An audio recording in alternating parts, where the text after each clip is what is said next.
Well, hello. Well, hello. Well, hello, Mike. Hello. Hello. Hello, my friend. Hello. Mike Manley, it is the fall. It is officially the fall. Check out my layup. I'm representing New York. You're tonight. orange on the inside and the outside. I know, right? I had a Zoom appearance this morning. And this was kind of like my colorway for the day. I was repping New York. It was a really cool library in New York, upstate New York. And I had two sessions, two-hour sessions with the... Wait a minute, you were in New York today? No, it was on Zoom. Oh. Yeah, so I did basically a school visit appearance in a workshop at a library, but it was all through Zoom with a lot of the patrons and students. It was really cool. Wow. So were you what were they drawing? I did one of my imagination aquarium workshops with the little kids early, and then I did the webcam and I was drawing on camera with them, and they were drawing and kind of showing the pictures. It was really cool. What did they draw? Did they draw Leon? No, this was a Leon free zone. They draw you. Let's draw Jamar. Bobby, you broke my pencil with his face. No, they made up their own characters, and by the end of it, we drew a comic strip, and it was real fun. And then the next session was with high school kids, and we talked a little bit more deeply about comic book rules of speech, and I did a little slideshow with them, and we did some drawing. They asked a lot of questions. They would be good people for the boot camp because they were asking questions. Somebody asked about folds and clothes. Really? Wow, well, hello. That's interesting. Because sometimes when you teach teenagers, they're very... like they don't want to give you any reaction, like it's not cool to react to. Yeah. Does everybody get what's going on? Yeah, that's right. They don't want to be like, they don't want to be the person who goes, well, actually, I didn't understand. Or like, yeah, I think it's really cool. And then look around and everybody else is like. Well, the funny thing about Zoom is that still they don't like to be on camera, but they'll ask questions in the chat. Like they'll go into the chat and ask a question, so they don't have to be like, I guess there's like heat from having people look at you, even if it's virtual. It's like, oh, I don't want everybody to stop talking. I don't have my Zoom face on. Yeah, get your Zoom. And do you have a Zoom shirt, Mike? When you have to do things, you have like a special shirt you put on? I just have a shirt instead of being nude. I have a shirt. Respect to JRD, who is trying to shame me for my Marty McFly tearaway outfit. Come on, Doc. Hey, it's hip. I gotta do the podcast. It's hip to be square, bro. Yeah. Yeah. So welcome to Pencil and Pencil, your favorite pandemic podcast with your COVID Cat Cornwell. There you go. With Studio COVID Cat Cornwell, my best bud Mike Manley, modern master of comic books. Say hey, Mike. Hi, everyone. And I am Jamar Nicholas, the Kevin Bacon of comics, the Grand Poobah of indie comics. Wait a minute, are you Kevin Bacon? No, I'm not Kevin Bacon, but Kevin Bacon is from Philadelphia. Right. So if I go see the Hollow Man, it's like a Jamar turning invisible. I've been invisible for a long time, but that's changing as we speak. And we are your hosts for Pencil to Pencil. Sometimes we're joined by our other best bud, Brett Blevins, a lot of B's, but he may not be coming in today, but you never know. If you maybe wiggle your nose like Samantha from Bewitched, he may appear. I would like to give a shout out to our sponsors. Look up at the John. You see the John over my head? The good folks at Graphicsly make Clip Studio Paint. And I just downloaded the new version. How's the new version? It took me a little bit. Whenever you update something, it's like, yeah, kind of get you. But my button was over here. But so far, so good. I probably use it, in the most non-complicated way. Like some people use all the bells and whistles, and I'm just like penciling and inking something. I'm not even doing a lot. Occasionally Zipatone, what I mean? Yeah. But no, I mean, sure. Like I don't use the perspective tool. I don't Yeah. use a lot of the others. I do that all manually. Yeah. Mm-hmm. And also, let's not leave out our other sponsor, our best bud. We have a lot of best buds around here, Mike Manley. Our best bud, John Morrow, who is the publisher at Two Morrows Publishing, who publishes Mike Manley, the editor-in-chief of Draw Magazine. He is the publisher of that magazine. I'm a Kirby collector. Lego Brick Journal. Yeah. And also other fine periodicals. So go pay him a visit and give him your money. Stuntkin says, "Woo, almost didn't make it. Hello from Brooklyn. Ba, ba, ba, ba, ba." What up, man? Good to see you guys tonight. Let's waste no more time. I would like to welcome to the show our good buddy CHRIS GIARRUSSO. Chris is a fantastic cartoonist, and I think Chris is one of those guys who you've seen his work all the time, and you're like, "Oh man, that's awesome." I wonder who does that, and then you keep moving, and you don't know that Chris is the brain behind all of this fantastic. And then you have another stroke, and like, oh, what happened? What? Who? Why am I here? Well, like there's a lot of people that have very distinct styles in the comic book industry, and Chris gets called up a lot to do a lot of stuff for a lot of people, and he's almost what I would call, and we say this a lot, he's a cartoonist, right? I bet there's a million comic book artists who bother Chris for stuff all the time because we're all fans of each other, if you really think of it, right, Mike? Like when we go to conventions, you're like, oh, let me get caught up. There's Howard over there. Let me go bother this guy. Go knock his trading cards on the floor. No. Let's go bother Stareko. See how he's doing today. No, you can do that. But yeah, so we're going to talk about cartooning. We're going to talk about working with the bigs. We're going to talk about the bigs. Yeah, the bigs. No, we can't talk about the bigs. Not the bigs or the littles. And also talk about the craft, right? I love having good shop talk. We had a great conversation last episode with Brad Walker and got a lot of really good feedback. Because Mike, we didn't talk about what people thought we would talk about. I saw this on Twitter. There was somebody who responded and said, "Wow, that conversation kind of went somewhere I wasn't expecting. It was really interesting." We basically talked about self-care for the whole episode, which I thought was really refreshing. Well, we did talk about that in the midst of like how do you manage your daily life as an artist, because this job is stressful. Mm-hmm. Yeah, it really is. I don't think, and you don't really realize how stressful it is until after you're in it and you're working in it. Yeah. Mm-hmm. Because you're so desperate to want to get in it. Mm-hmm. But it's anxiety to get in, but not the stress of having to like keep all the plates spinning. Right. It's a totally different type of stress, and I'm sure we'll talk about that. So let's not keep them waiting anymore. And there's also a special guest with him, so I'm very excited. Let's bring in CHRIS GIARRUSSO. Ooh, what's up? How you doing? Is that John McLaurin back there? What's up, brother? He's masked. He's masked.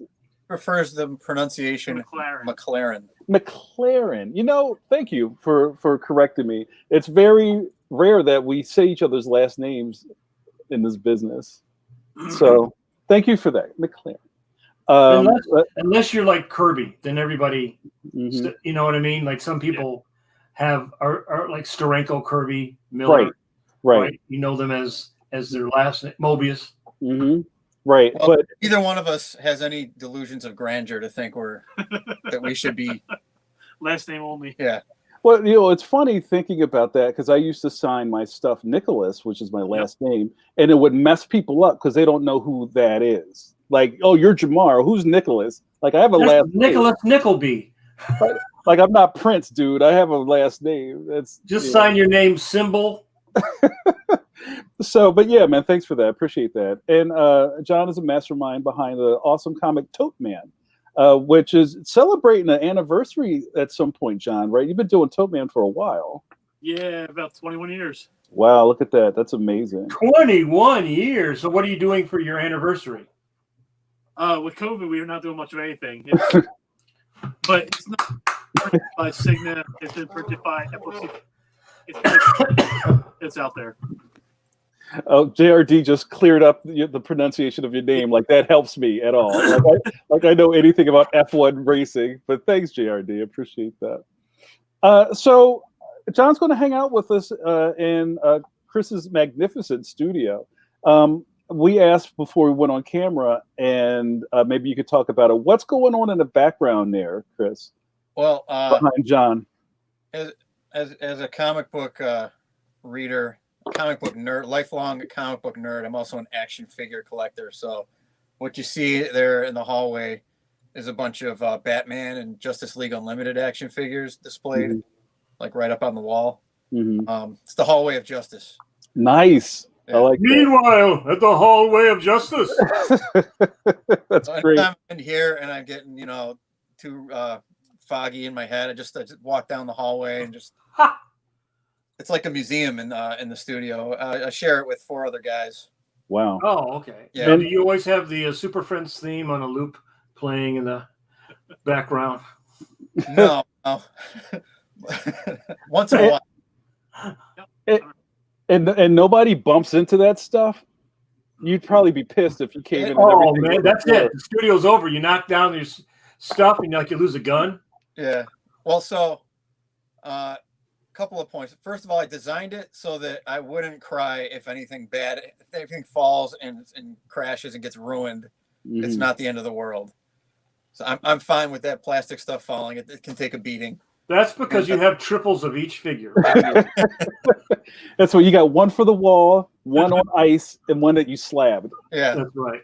And as far as the guns, I put them aside because I know they're going to fall down every once in a while. But it happens far less frequently than I expected it to. So you have a very well curated space. I see there's a transformer wall behind you. Yeah. And then I'm gonna give you the whole screen just so we can look. Wow, that's gorgeous. What's missing? There's like a dude missing. What's going on with that spot? Oh, you know what? I don't know. Yeah, you better ask John. You better check his bag before he goes. Where's my GoBot? My man, where's leader one? Where's Jazz? Oh, I love Jazz. Jazz and Move Base too. Well, who was the guy that went? That's Soundwave. Soundwave. Now, see, I'm a little older than you guys, so I saw Transformers, and actually, my first Marvel comic was an issue of Transformers. But it was more because you're my younger brother's age, so I did see it, but I didn't like. It was not my Johnny Quest. You know what I mean? Mm-hmm. What was your Johnny Quest? Was it Johnny Quest? Yes, that was my. Yeah. Can you guys hear me all right? Somebody, I think Bill said there's some sort of like scratching. No? No, I think that's because he was moving his iPad. Oh, yeah. Chris just moved his iPad. Chair. He just, when you moved your iPad, it made like a scratchy noise. Okay. I think that's what he's talking about. I have horribly dry skin. But so yeah, I was going to say that your studio is really well put together, and I think that's something. Yeah. I think that's something that a lot of people just assume with us, that we just have shit everywhere with no rhyme or reason. It definitely goes through those phases for sure. Don't look back here. Angle just for this. Yeah. Oh, and also getting back to Mike's point, I remember I think the first thing I saw, because I didn't come in comics, and hopefully we can get to that with you guys. I was a comic strip guy, and when I started collecting comics, I was collecting G.I. Joe, and then I found the Transformers comic. And Mike, do you remember what issue you started with, or was it? My issue was issue 9. Wow, I was like at the beginning. And I was like, yo, they make Transformers comics? And then it's crazy, the serendipity of that now. Mike and I are friends from such a weird long time ago. But I first saw Transformers comics at a KB toy store. Yeah. They used to sell those, and I think G.I. Joe and some other stuff they would sell in like Lionel Kitty City and places like that. Yeah. But yeah, so I think and I talk about this a lot on my other podcasts, is that our generation are really connected to our childhood. Like nostalgia is so heavy with our generation. And also then you add on it that you're a cartoonist, and then you have some hoarding tendencies with art supplies and stuff and cool things, and then people start to give you stuff, right? Also, I'm sure you've been at shows and people are like, hey, I would love for you to take this, and you're like, okay. You have all 13 seasons of Hamtaro. That's right. I will watch it sooner or later. Do you guys ever feel like you have to get rid of stuff? Like, are you good with purging things? Even art? How about artwork and things like that? One time I moved. I had a big move. I was moving out of state back in 2006. And I dumped my entire Walking Dead collection before it became worth thousands of dollars. Really? Oh. Yeah. So do you guys still, and John, please, you can answer anything too. Do you guys still collect comics, or are you kind of just doing comics? Is it a little both? A little both for me. Yeah, I still collect a lot of comics. I got boxes full of them, and I'm always thinking like, yeah, someday I'm gonna take a deep dive, and I'm gonna read all of John Buscema's run on Fantastic Four or something, and it never happens because we're too busy. Right. Well, do you think, and this is something that I've talked to with other guys in the past, that you start to kind of like pare down your stuff by getting rid of the floppies and exchanging them for trades? Or do you have both? No, I'm trades. Yeah. Do you feel like it's the same, or do you miss the comic book box smell of a floppy? It's kind of a case by case for me. Like if I run across old Jack Kirby comics or Walt Simonson or John Byrne stuff, I like having that in single issues. Although it's pretty easy to come by trade collections of it all too, but there's something about that, like it feels like an authentic piece of history. Right. Oh, that's interesting. Well, it's also reading it in the format that it was originally produced, right? Which is different than reading it in a collection. Yeah. Right. Like DC did those Jack Kirby's Fourth World Omnibus collections, and I feel like they picked a really nice paper for that because usually I'm disappointed when they use bright white paper for the old school color plates that they use, and it doesn't. It's just like whoa when you look at it. Yeah. Yeah. It doesn't have this. It doesn't look right. But those Kirby omnibuses, I think, really worked very well with the paper they used. Chris, there's a question for you already. Good buddy Stephen Payton. Hey, Stephen, I haven't seen you in a while. I know Stephen. I swear he's been on the podcast before. Stephen asked, Chris, what is the coolest thing a fan has given you? I hope I'm not forgetting something Stephen gave me. It's a total trap. Yeah. You better remember real quick. Remember that missing robot up there on the shelf?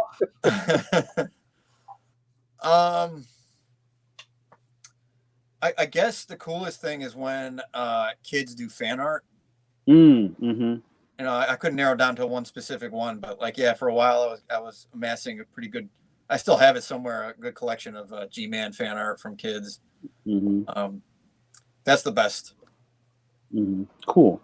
And maybe we'll start there. So we've known each other for a little bit, maybe the last 5 years or something like that. Yeah. And I think I introduced myself to you because I think it was at Baltimore, because sometimes I get a little gushy with people, and I was like, listen, man, I don't know if people tell you this a lot, but I love your stuff. But I love you. I didn't say that. I have boundaries. I heard the intro you gave me, and it's like I wish I could talk to you more often because you've always been so complimentary, beyond what is normal for me. So I appreciate it. I appreciate that, man. And I think that's one thing.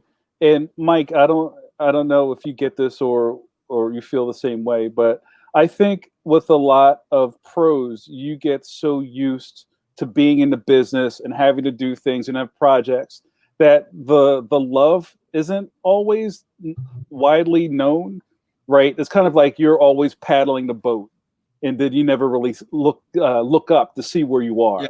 Yeah. You know what I mean? So you find out there are people that are really affected by your work, the big fans of it, and sometimes you might brush it off, or you think they're being nice.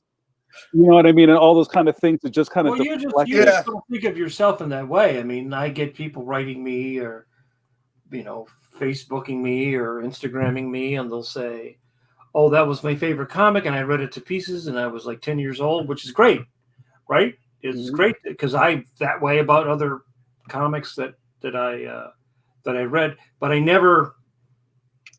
I mean, it's nice to take the compliment. Actually, when I was younger, and people would compliment me, I guess I had a little bit of the what do they call the Imposter Syndrome? Yeah. Now I can take a compliment, though I never let any of it go to my head. Sure. But I can take the compliment that something that I did gave them enjoyment, which is probably the biggest thing we can do as artists, is to give somebody else a little bit of joy. You know what I mean? If they read your comic and that was 15 minutes, 20 minutes, and that made their day, that, most people in the world don't get to make something that goes out and touches another person like that. Yeah, I think that's a very underrepresented part of all of this, is kind of the connection you make with people. And like already the chat is just filled with people who are like, "Chris drew me something that was awesome. Remember you did that thing?" Like Bill goes, "You did an amazing Silver Surfer for me at a shop in Montclair." Yeah, that's always nice to hear that kind of feedback, for sure. Like I think, you don't realize how much you need that, until you hear it every once in a while, and then you're like, okay, it's because, if, like you said, it feels like nobody's paying any attention sometimes. So any kind of encouragement like that is welcome. Right. And also, I think on the other side of that is just, I don't know, being humble about it, right? Because I think, not everybody gets that, and some people get it more than others, and just finding a place to put that in your pocket is important. Like when I was doing a webcomic that wound up being in the newspapers, it was the first time I got bad press from people, and all of a sudden Twitter hated my guts. Oh. And they would tell me, like, "I don't understand this. This is stupid. This is blah, blah, blah, race. And then my gut reaction, because I know a lot of people get into trouble with this, especially in early Twitter, they felt like they had to respond to it, or they have to react to it, or they have to defend themselves. But I keep telling you I'm sorry. I didn't mean to write that. It's a sore spot, Mike. But you kind of have to, as a professional, just be able to say, well, hey, thanks for reading. Right? Like, my job is to give you something. You reacted to it. Like, that's kind of the end of the transaction sometimes. Yeah. Like, it's not our job to get into a fist fight on the internet with fans. Yeah. But I think we've seen enough people do that we realize it's futile. Yeah, it really is. Some people do it just to get a rise out of you. Some people do it just because it's like, as soon as a new Star Wars film comes out, or Baby Yoda, and everybody goes, I hate Baby Yoda. I just want everybody to know that I hate it. Right? It's like, okay. But some people are like that. That person, that makes that person interesting. You're the guy that doesn't like Baby Yoda? Oh my God, can we do an interview right now? Well, do you think most people now on the internet, especially when they're connected to comic book artists, because I'm sure you have your own fan base, and that's one of the cool things I like about bringing different guests on the show, that everybody's bringing people with them, right, to the thing. Hey, I'm going to do this thing on Saturday. Cool, I'll check it out. And they're like part of your pod, if that makes sense. But I lost my question. What he's trying to say is, you're a wonderful dolphin. Oh, I love it. Okay. Oh, so Bill says, never feed the trolls. What, I mean, is it that cut and dried? Is either somebody loves you or they're trolls? It's got. I mean, that's another thing about critique. Like, okay, here's a great question for you guys, for Mike and John and Chris. Can you take a crit from your fan base? If somebody doesn't like what you're doing or has criticism, where do you put that? Can you compartmentalize that? Do you deny it? Do you take it as an insult? How do you guys deal with criticism? It always hurts. Mm-hmm. It gets under your skin, but like we just said, it's like, you don't feed the trolls. Like, you can't really, if somebody doesn't like you, they're not going to like you. You can't talk somebody into liking you. Money helps. Well, then I don't have a chance. Well, the other thing is that you will hear all the good things, and then one asshole will say something, and then that will be the thing that sticks, right? Yeah. You'll get a lot of everybody, because that. Go ahead, Mike. I think he blinked out. No, I was just going to say that I get two different distinct reactions from my comic strips, right? So on Facebook, when I post my stuff, people like it, right? And I usually get mostly positive feedback and people paying attention to it in a way, the points. The people on the Comics Kingdom message board are the kind of people that would show up every day, hate it every day. For like 10 years, they would hate the same thing every day. But they also don't seem to get the point of what's going on. So what's happening is that is just a vehicle for them to spew whatever unhappiness that they have in their life. And I think that is something that's now on the internet that we didn't have 15, 20 years ago. Where it was just so easy. Chris put something up, somebody can come along and just go, bing, I'm just gonna be negative, right? I think the immediacy of it makes it so that people fire stuff off. I mean, you see that on Twitter. I don't know if you guys are on Twitter, but you see that all the time. Like people, was it last week or week before, they were arguing about, some guy said something about whether John Byrne was the best X-Men artist, and then it's like, right, it turned into a huge firestorm for some reason. There's a couple of guys in the chat that have some really good add-ons to this. Bill O'Donnell says, legit, there are folks who do constructive criticism, but that is not going to be found on Twitter. Is that just it? Is Twitter just a hellhole? Is that what it's come to? I feel like Twitter is I think Twitter is what you make it. And also, if your feed is filled with people being super negative, who are you following on Twitter? Right, I think that's a give and take type of thing. And then also Michael Cooper says, how thoughtful is that criticism, though? Most of it just seems to be venting, not true criticism. That's what I was saying. It's like a lot of times people will critique the story. But if they actually read the story, then what they were actually complaining about is actually, it actually is there if you read it, you know.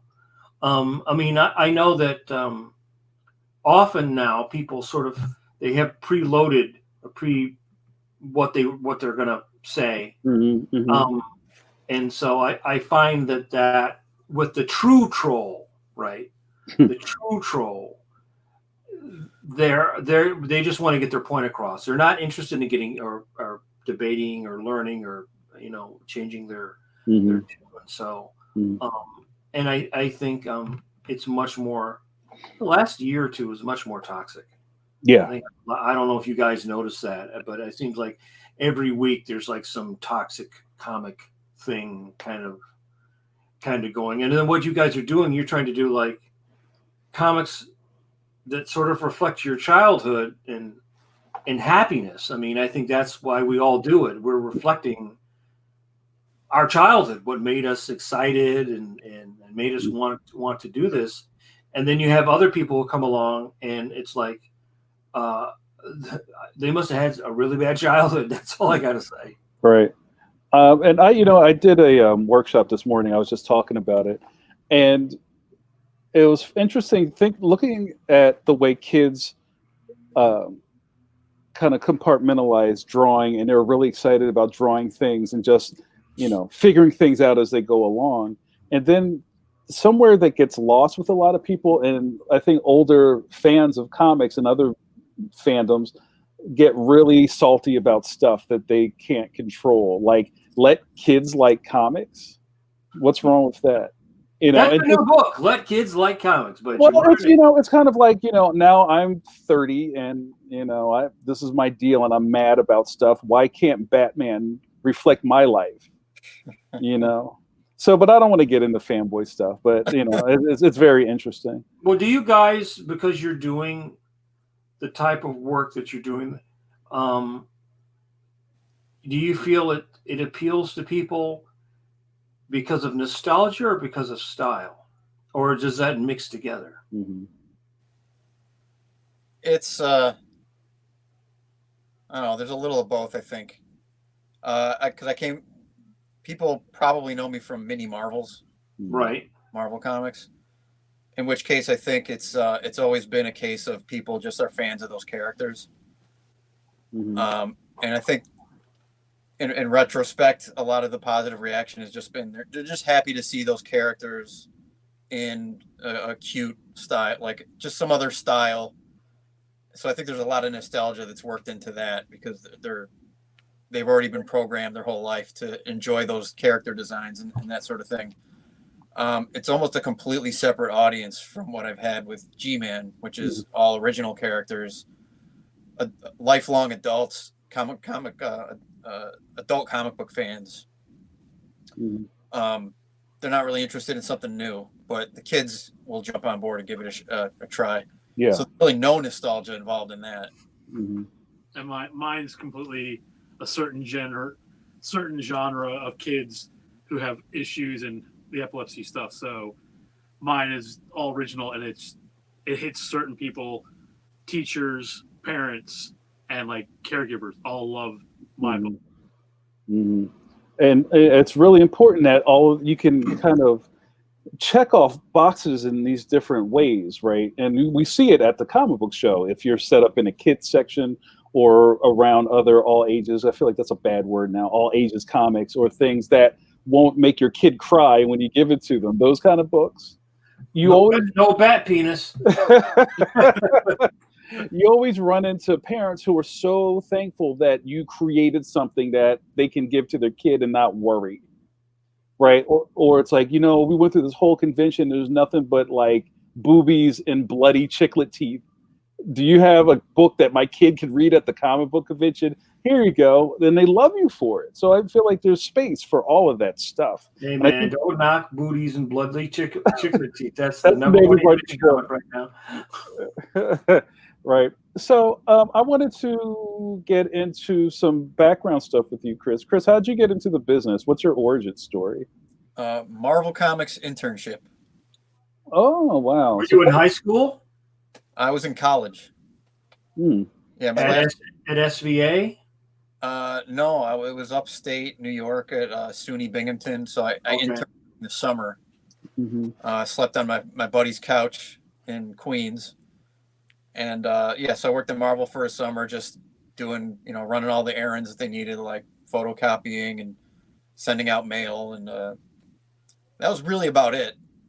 But otherwise, it's just kind of like, keep your mouth shut and try to like listen and learn as much as you can about like how everything is done.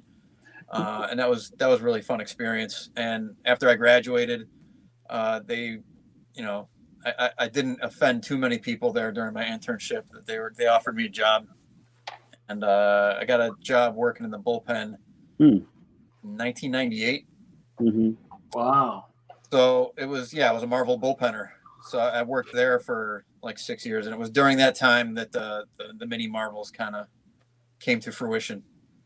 Was there a period when you were doing that job that were you kind of showing your stuff around the office, or were you kind of like doodling and leaving these things around that people kind of glommed onto that certain style that you were drawing, or did that develop later? How did? I did that pretty much like the first day I showed up as an intern. Maybe not the first day, but like anytime I thought like, hey, maybe somebody want to look at my stuff, like, okay, I'll show it. And because I'd been doing, at that time, my aspirations were syndicated comic strip artist, newspaper comic strip guy. Like I felt like that was within grasp of what I thought was pretty limited amount of talent that I had. But I was like, I could never do, standard superhero comics the way Marvel does them. But, I could skate by with like my own signature style comic strip sort of a thing. So I wasn't expecting anybody to give me work there, but I thought maybe somebody might know somebody, or somebody could like show me techniques, or I would just learn that way. And did you have a couple of different styles, or did you always kind of draw and I mean this with the best compliment, a cartoony style? It was always that. It was 100% always that. It just it evolves the same way your handwriting does. I guess that's the way I like to describe it to people. Because a lot of times people, like you were saying, like some people think like, oh, you can draw in multiple styles, right? I have friends that can do that. Like our friends Greg Schiegel and Jacob Bott, like they can imitate anything and do things on model, so they can draw SpongeBob or Batman animated adventures or whatever it is that needs to be done. They can do it. Right. That's never been something I could do. So I was just always trying to do the best I can with like the limited amount of talent that I had. But here, I wanted to, if you don't mind, I wanted to share some of your images. Let's try this. And I got to do a little PowerPoint presentation real quick while you're talking. Yeah. So, and also, I don't want to jump too far ahead, but also I know that you're pretty famous for doing a lot of recreation covers for people. And how did that all get started? It's just a gimmick that I tried out, and people seem to like it. And so like the more I do it, the more encouragement I get. So I'm just all right. We'll just keep on doing it if people like it. It's mostly commission work. It's not like haven't really had. I guess I did a G.I. Joe #1 recreation that was published as a retailer variant for Ultimate Comics. But otherwise, they're all just commission stuff. I want to show some more, and here's your G-Man. And also, I want to talk about G-Man, but we'll get to that. So, like, when I think about your stuff, Chris, I think about there's like maybe a short list of, I don't know. I don't even want to try to classify your style, but I don't want to call it cute because it's not cute. I think it's whimsical, if that's a good art gallery word. Yeah, it's not going to offend me if you say cute. I don't mind that. No, because I don't think it's cute. I think it's nostalgic, kind of like Mike said, and I like whimsy, and it's like very, very on point. And when people see your work, you're immediately attracted to it. So there's a lot of control in what you're doing, and this kind of style isn't easy. And I think that's what kind of messes a lot of people up. Like they think it's kind of like a chibi type of thing, or just a cutesy type of thing, or like a Funko Pop type of thing. But it's not. Yeah, usually that's usually the language I get from people. So right. Yeah. So, and I want to show a couple more of these. This Black Panther is dope. This is a cool. Was this? Oh, that was that was published too. Yeah, was that for the 25th Walking Dead anniversary or something like that? I know there was something that just happened not too long ago. Go ahead. Well, I think it's 2012. So yeah, it was 8 years ago. Well, did I say 25? Well, you know what I meant. Yeah. It was Image's 20th anniversary. That's what it was. Yeah, I did a whole bunch of oh my God, I can't believe I spaced on that. Yeah, I did a bunch of recreations for Image, the Image published. And yeah, I think you rolled past the Youngblood one earlier. That was awesome because just I was graduating high school just as Image Comics was launching, so I loved all that stuff, and it was awesome to get that opportunity to do it. Yeah, right, and it's very bold, and I was thinking about guys. It's also a trick. It's a trick doing these recreations, right? Because the strength lies in the original composition, So I kind of feel like it's a total scam. Like I'm what is it? Imposter. It's the Imposter Syndrome. Yeah. We talk about that a lot, and I think this one right here. I think this is one where I think I started bugging you on Facebook. I'm like, dude, how come? No, that didn't bug me, man. That was like that kept me going for like maybe 6 months. So that compliment that you did on Facebook, I'm like, really? Because I'm like, this stuff is so dope. Why don't they just give you a book, right? Because it's not like you haven't had a bunch of Marvel books, but it's like I would read this every month if you were drawing this stuff. You know what I mean? All you have to do is be another 50,000 people. Well, I'm working on that. Like JRD just had a really cool compliment. I hope it pops up. I think I have too many windows open. His style reminds you of Kirby, Ringo, and Chuck Jones. Well, I'll take it. That's a high compliment. Thank you. And he says, your style is adorable. Totes adorbs. Well, I think, it's really interesting if you look at cute, right? Right. If you look at cute historically, I think in comic strips and, look at Japan, it's all cute. Everything is a huge factor of it being cute. But in comic books, or I should say mainstream direct market, cute almost became offensive to those kinds of fans because it means that, well, it's not serious, right? Right. Well, it's not the gritty. It's not the grim and Right. gritty. Yeah.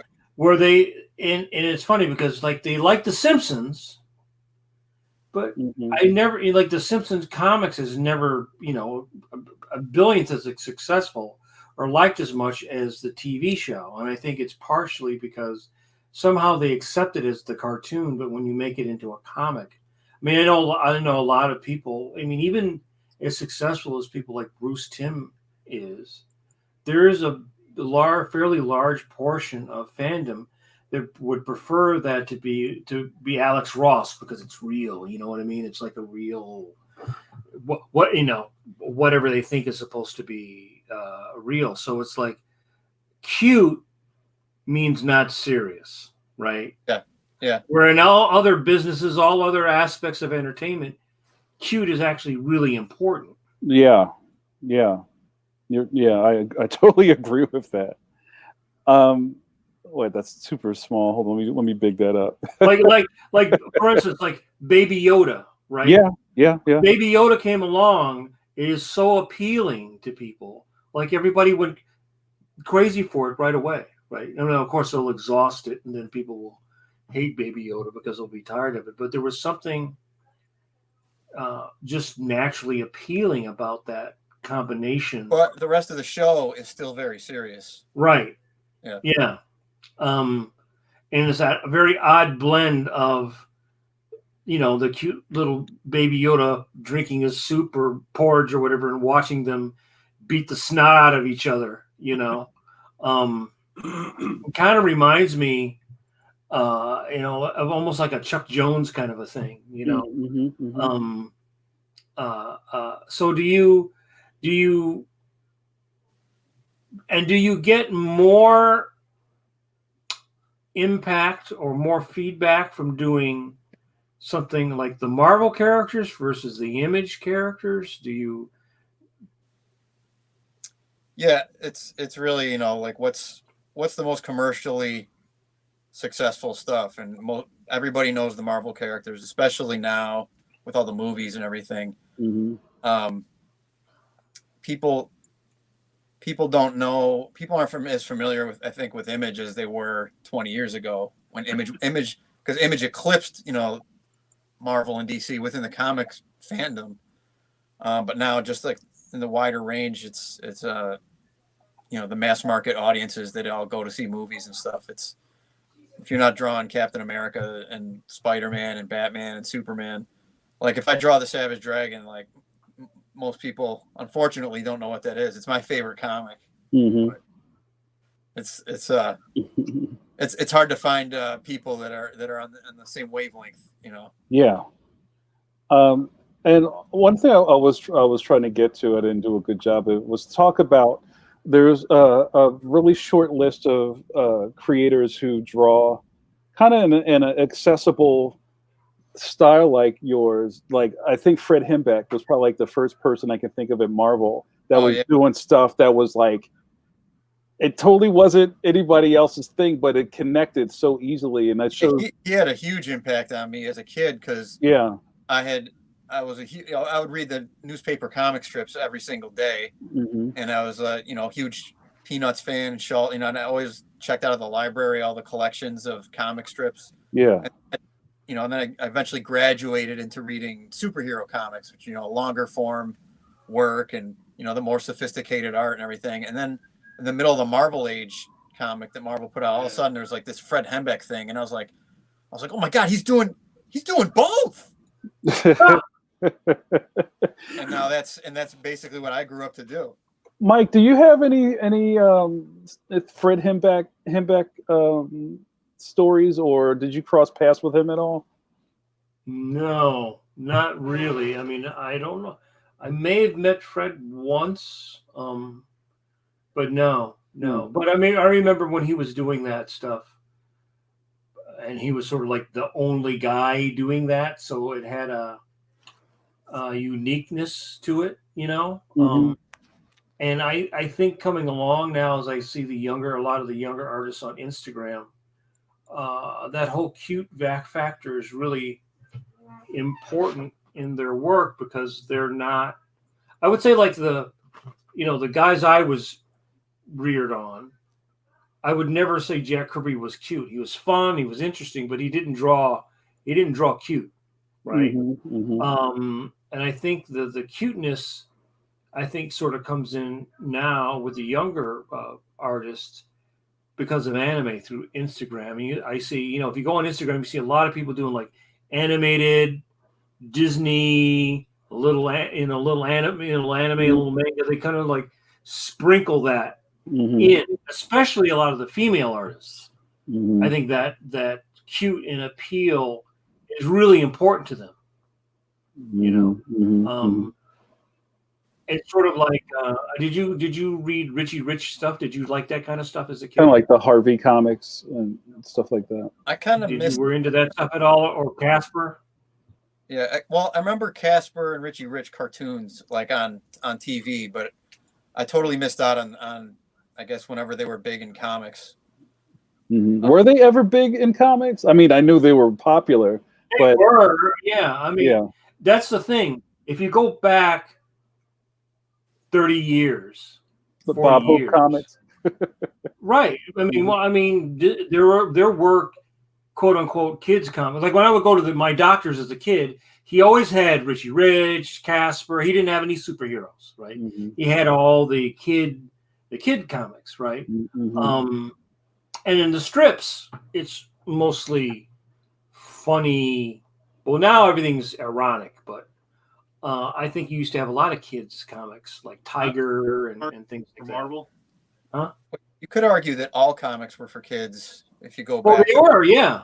50s and 60s, and we were listening to something. I was reading something, and some guy was up at DC, and what's his name? The old Superman editor, Julie Schwartz, asked the guy how old he was, and he said, I don't know, like 13, 14. Too old, not my audience. Because they were meant for kids. Superman was meant for kids. Batman was meant for kids, right? Yeah. Spider-Man was probably the most appealing, I think, of all characters to kids, because kids always like Spider-Man. He's like perennial appeal, right?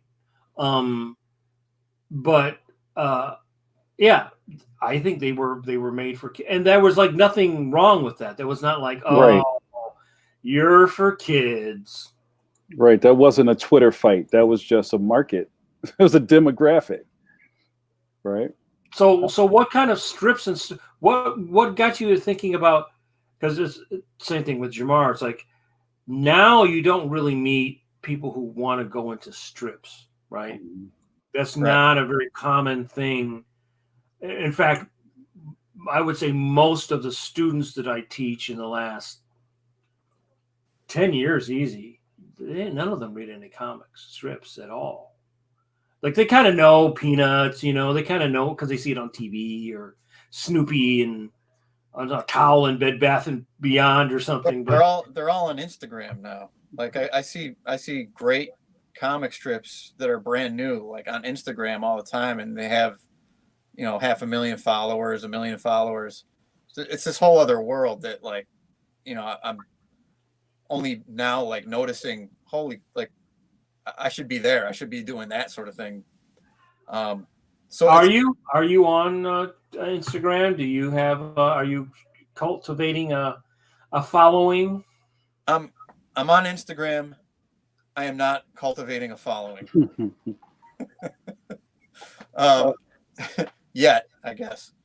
I want to show something because you're super funny too, and I found this on your site, and also I found it online. I just want to share this for a second. It's very telling. Everybody, just bear with me right now. Let me make sure I have this loaded up. Okay.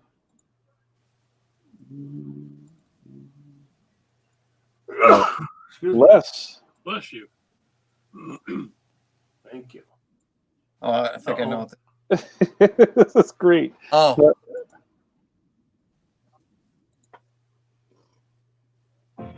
So how long have you been drawing comic books? So I was 7 years old, little kid. What did your parents think about it? Oh, they hated it. They hated it.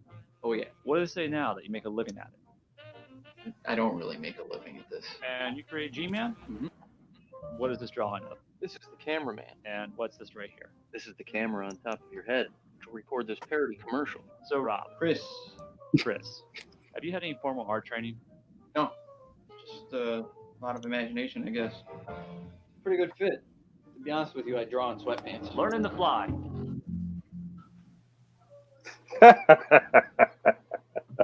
That's gorgeous.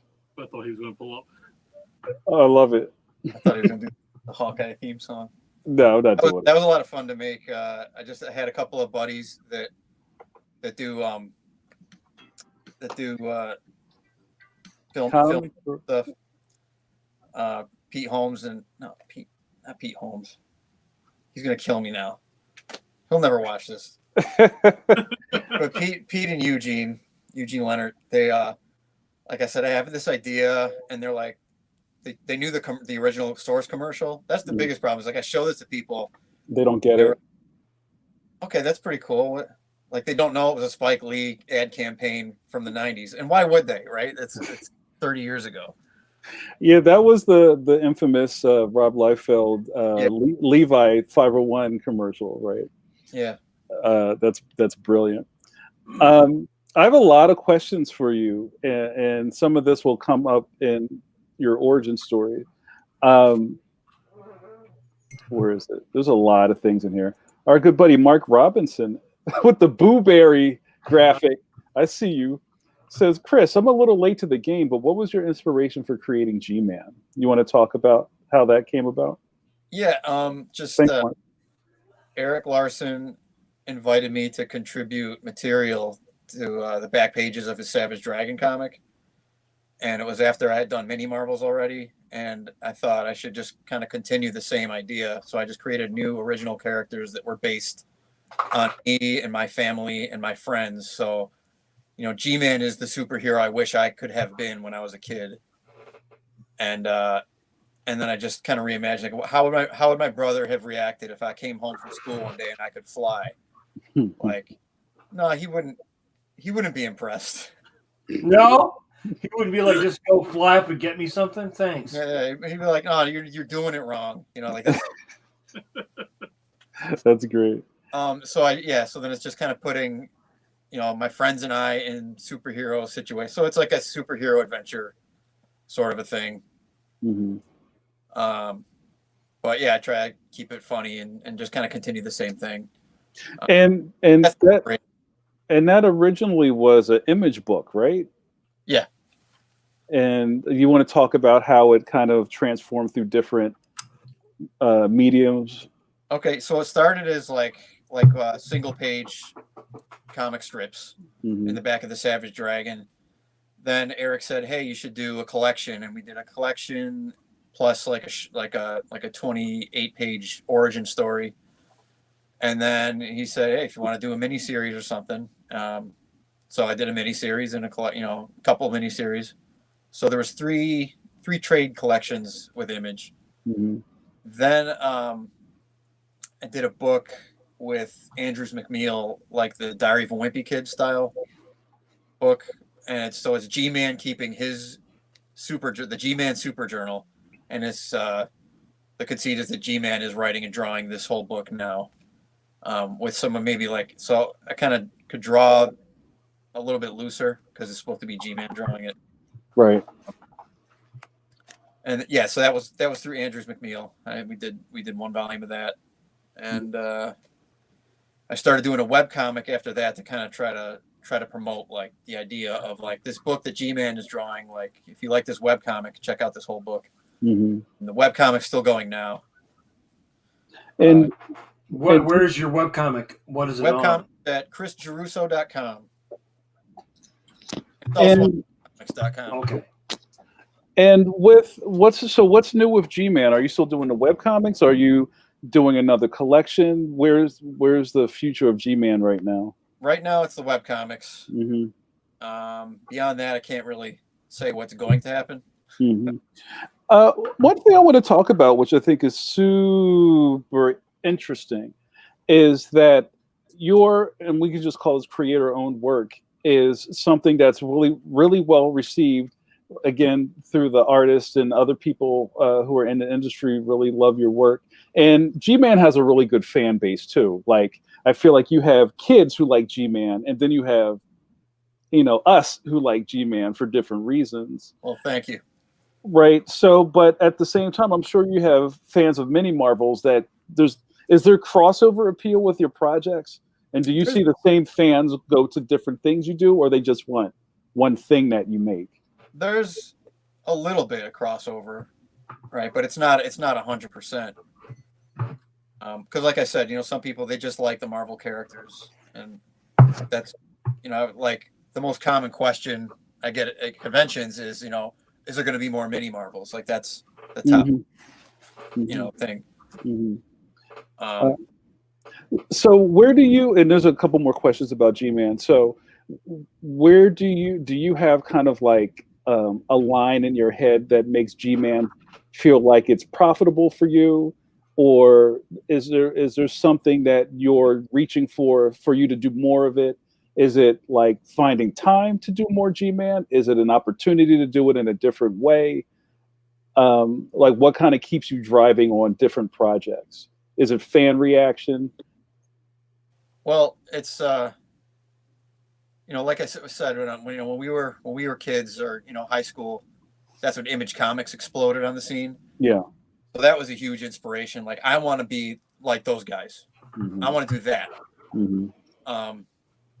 But nobody's doing that 30 years later. It's just impossible, like back then it was a very, like, if I had just started then, maybe I'd be in a better spot now, but the market has changed so much. It's so much more difficult to get that kind of traction. So I would like to be doing just G-Man comics all the time. I guess I need my fan base to be a little bit bigger in order to make that work. You want to be able to do the thing you love and get paid for it. Yeah, Mike and I talk a lot about doing creator-owned things and just kind of striking out into uncharted territory all the time. We talk about webtoons and these other new digital platforms that have opened up that have a lot of eyeballs on them. Have you thought about maybe doing a webtoon of G-Man? Is that just way too much to think about? Like, or does that feel like chasing something to keep putting G-Man in these different formats? Well, so I don't know if I even know what webtoons is. Is that just a webcomics website? Mike, you want to break them down? Well, webtoons is a, or is it animation? No, it's webcomics, and if you Google it, or you can get the app. It's a web portal that has all these hundreds of webtoons on there by now. That is owned and run by a South Korean technology company. And so what they've been going, in fact, they were going around the last several years when they were first really going to all the conventions and promoting it and everything. So that what you're doing might actually really appeal to that teenage demographic, because also the other big thing, as we talk about with webtoons, is a huge percentage of female readers. Huge percentage of female readers. And that's probably the thing that's really the biggest thing that's happening to the market leaking into the direct market a little bit is how many female readers and female artists and writers are producing stuff on that format. So I would say, like, if you go back to Deviantart, it seemed like there was a lot more, and maybe it's just what I was seeing. It seemed like there were more female artists on DeviantArt than male artists. Yeah. Would you say? Do you guys think so? I agree. Yeah. Yeah. I have no. I'll take it for it. And most of them were sort of manga, anime inspired, right? Correct. And that's all cute. A lot of that is cuteness. The chibi, like, so you're not doing chibi, but some people could look at that and think that it might be kind of chibi. You know what I mean? Yeah, I've certainly had a lot of people tell me that. So what do you think is the difference between, is chibi, you got to be fat, like cute and fat? You gotta have that diabetes to be chibi. I think you just explained me, Mike. Well, I thought chibi's more kind of like closer to the super deformed. Oh, so they need to be more squatty. Is that it? Exactly. I don't know. I think it's also. Is he gone? What happened? He froze. He's back. He'll come back. I don't know. I always just thought chibi was like a manga anime thing. Like it's in that kind of that aesthetic that the Japanese comics have. Mm-hmm. Which I know my art doesn't look like that. Mm-hmm. So I wouldn't necessarily label it chibi, but if other people want to, like, Mm-hmm. I don't have like any real horse in that race. And is it unfair to feel like, and I wonder if you guys ever feel like this, like you and Art and Franco and Chris Eliopoulos and Himbeck and maybe some other people who kind of have cornered a market on a certain like style of comic book making. Do people put you guys in a boat together, or do people, like, say if you're a fan of Art and Franco, do they go and buy Encounter because you're doing it too and they're writing it, and then they find the other stuff? You know what I mean? Like, I wonder if you're a fan of that style, if you're a fan of you. I wonder the same thing. Okay. Like I can't really tell. Like I kind of, it's like we were saying before, you kind of just work in solitude and you're not really, like, as far as I know, there's the only 3 people that have read Encounter are me and Art and Franco. That's not true. Okay, and I do. My boys John. My kids have read it. They love it. Right. So one of our people in the chat just asked, Steven asked another question. What can we as fans do to help support the Chris G dream of exclusive work on G-Man? Tell every teacher that your kids have to get it in their classrooms and their libraries, and convince every parent that this is the book that their kid needs. Mm-hmm. I mean, like, yeah, just and more people need to buy it and read it. Mm-hmm. It's the same challenge that every cartoonist has. We need more people buying it, Mm-hmm. and more exposure, and there's a lot of competition out there. So did you actually out of that might be I just need to work harder. Did you actually pitch comic strips? Have you pitched strips to the syndicates? No, because even though that was like originally my my dream vision sort of thing, once I started working at Marvel and I started getting some work there, I just kind of followed the opportunity wherever it took me. And while that was happening was while newspaper comic strips were dying. So it just seemed like there's no point putting energy into something that's unlikely to happen, especially while I have opportunities doing exactly what I want to do somewhere else anyway. Right. So I haven't actually ever pitched to a syndicate. But I think to tie back into the webtoons now, as I think that they seem to have, they're like the magnet. They're sucking up so many of the young cartoonists. They have this format that they're basically saying, "Hey, you want to do a comic? Put it on webtoons." You know what I mean? So you've got it's so different than when you were younger, or especially when I was younger, because I'm a little older than you guys. There was no way you could just like, well, tomorrow I'm going to make my own Calvin and Hobbes and put it up, and everybody's going to see it. Right. So I think that there's also because of that, the interest and the demographics and all that stuff really changes, because what you do as far as something being cute naturally fits in with that audience, where like I was saying, I think the direct market is like, cute. No, man, blood, lots of blood. Bloody sickly. I want to see Batman wearing a costume so tight I can see the veins in his bicep through his costume. I had a question about other formats, but our good buddy JRD, J. Robert Deans, you know who he is. I do. Asks an interesting challenge question for you, Chris. Chris, the Schultz family comes to you and says, we want to relaunch the Daily Peanut strip. And we want you to write and draw it. Do you do it? No pressure. Well, I know I 100% know that would go against Charles Schultz's wishes. Well, maybe that's the challenge of the question. So I would say no. Sparky would rise from the grave. And then they would say, "You did it, Charlie," and they give me the factory. You did it, Charlie. You did it. But look, in a couple of years, you can have your own ice skating rink. Yeah, think about the perks that come with that. I mean, that's a big what if, right? So, like, I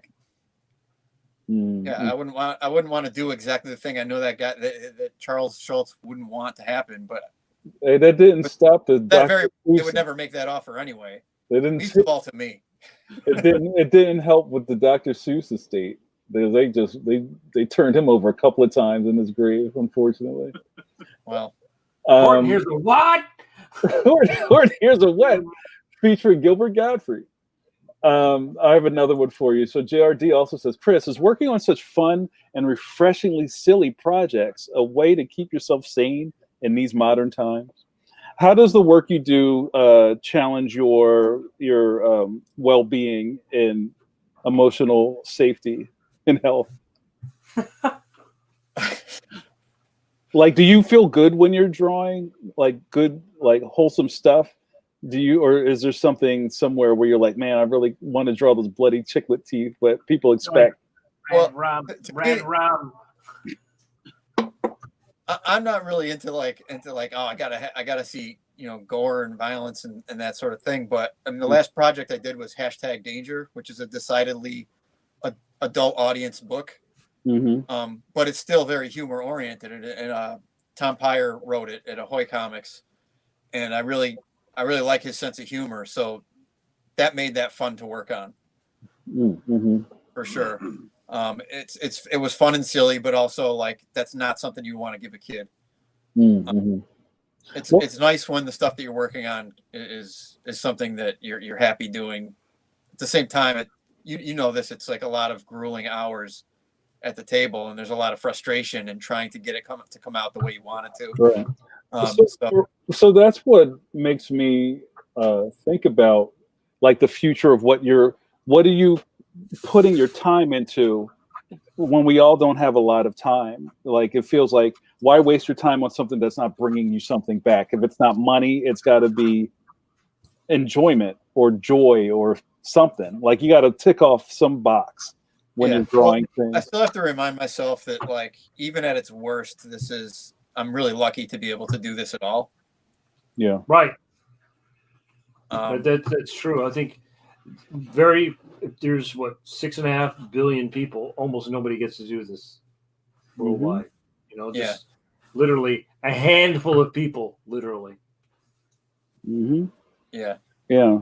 But you don't, I already asked a competition question, but do you feel like you have to defend your brand, so to speak? Like, oh no, here comes somebody that's trying to draw cutesy style. I gotta cut their tires in the parking lot at the comic book convention. Or do you? You've been around long enough. Have you found young people coming up that are trying to kind of emulating your comic book sensibilities? Well, I kind of have a somewhat related story about that I love telling. Maybe you've heard me. Maybe I told you this before. Please do. But after I had done mini Marvels for a little while, and then it kind of went away. The Tiny Titans came on the scene. There was this big announcement: the Tiny Titans are coming to DC by Art Baltazar and Franco. And I saw that, and I was like, "Oh man, that's what I want to do." But I had a lot of people kind of reacting like on my behalf, like contacting me, like angry, like Joe, did you see this? Doing this? They're stealing your stuff, and I just didn't take it that way. Like, I appreciate that people thought like, oh, you should be getting work too, you know, like, yeah, for sure. But I thought like, is it really this? There can only be one sort of a Highlander approach, right? Yeah. And I knew their stuff from Patrick the Wolf Boy already, and I knew they were solid. So like, what am I supposed to say? Like, you can't do this thing that I love, right? You know what I mean? Like, where do you draw the line? So that's an art pun you just did. Draw the line. No, you make a lot of sense. And if you think about styles or comic book styles or generations of people who begat somebody else, and even a period of time where there's a popular style out, there are people that are doing maybe similar work, but nobody really compares them. Yeah. But I think when you have a very explicit style, people want to make comparisons. Yeah, and also my perspective at the time was, well, just because I'm not the guy doing Tiny Titans right now doesn't mean that this won't still open up opportunities for me moving forward. Yeah. Like, these guys are going to be successful, then other people are going to want to try to replicate it, and I might find an opportunity. And sure enough, like, Mini Marvels kind of started up again, kind of in an answer to that. So it actually worked out for me pretty well. And then the first convention I did after that was a Philadelphia Comic-Con. And they sat us right next to each other, and I still hadn't formally met them yet. So I walked up to them, like, hey, you guys, listen.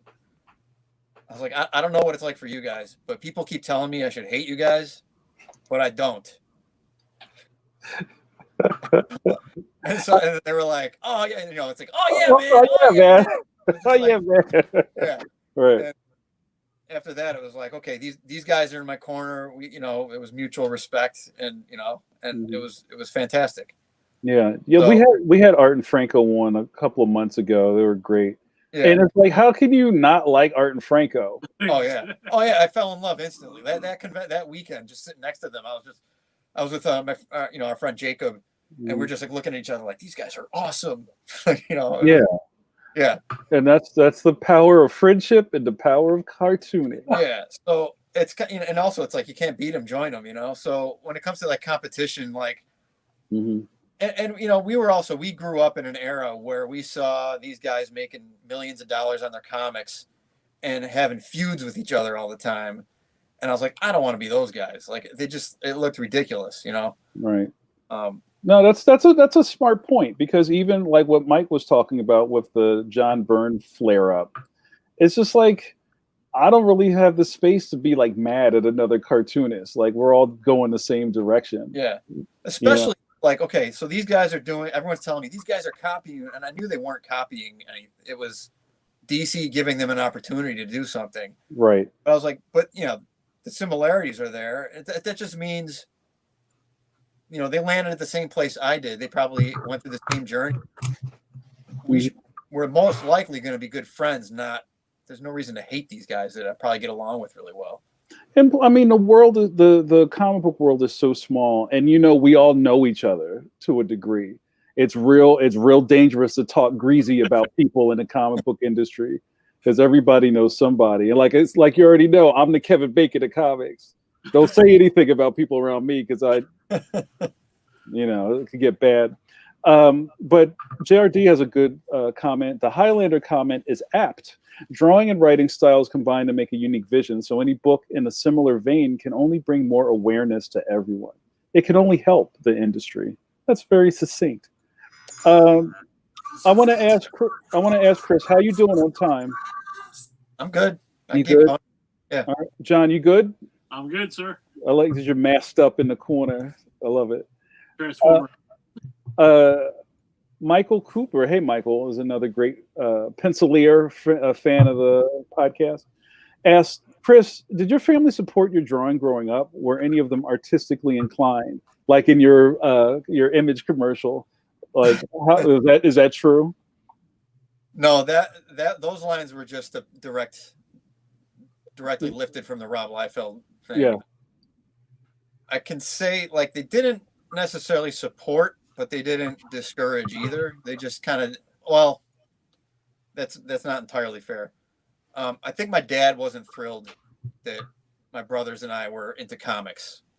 I think because he grew up in the era of the Wortham. Oh yeah, Wortham. the innocent. So I think he was a kid when comic books were evil and get rid of them. Then he had a brother that came along like maybe 15 years later. Mm-hmm.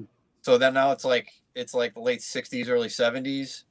And now it's like burnouts are reading comics. And so they're still bad, sort of a thing. So that's my uncle who gave us comics. And my dad didn't like that so much. And there's, I remember my brother tells the story of like, yeah, I had this whole pile of awesome Spider-Man comics that Uncle Bob gave me. And then they just disappeared one day. And I know Dad came out and, that. The story. Everybody's got a story like that. Yeah, everybody's got stories. The parents threw something out. So yeah, so I think my dad wasn't too thrilled with just that whole, because again, to him it's this counterculture. I'm going to be strung up on heroin pretty soon. Who knows what's going to happen. Who next. isn't? Who isn't? Yeah. Everybody in comics totally heroin. Man, I'm riding high right now, bro. That's right.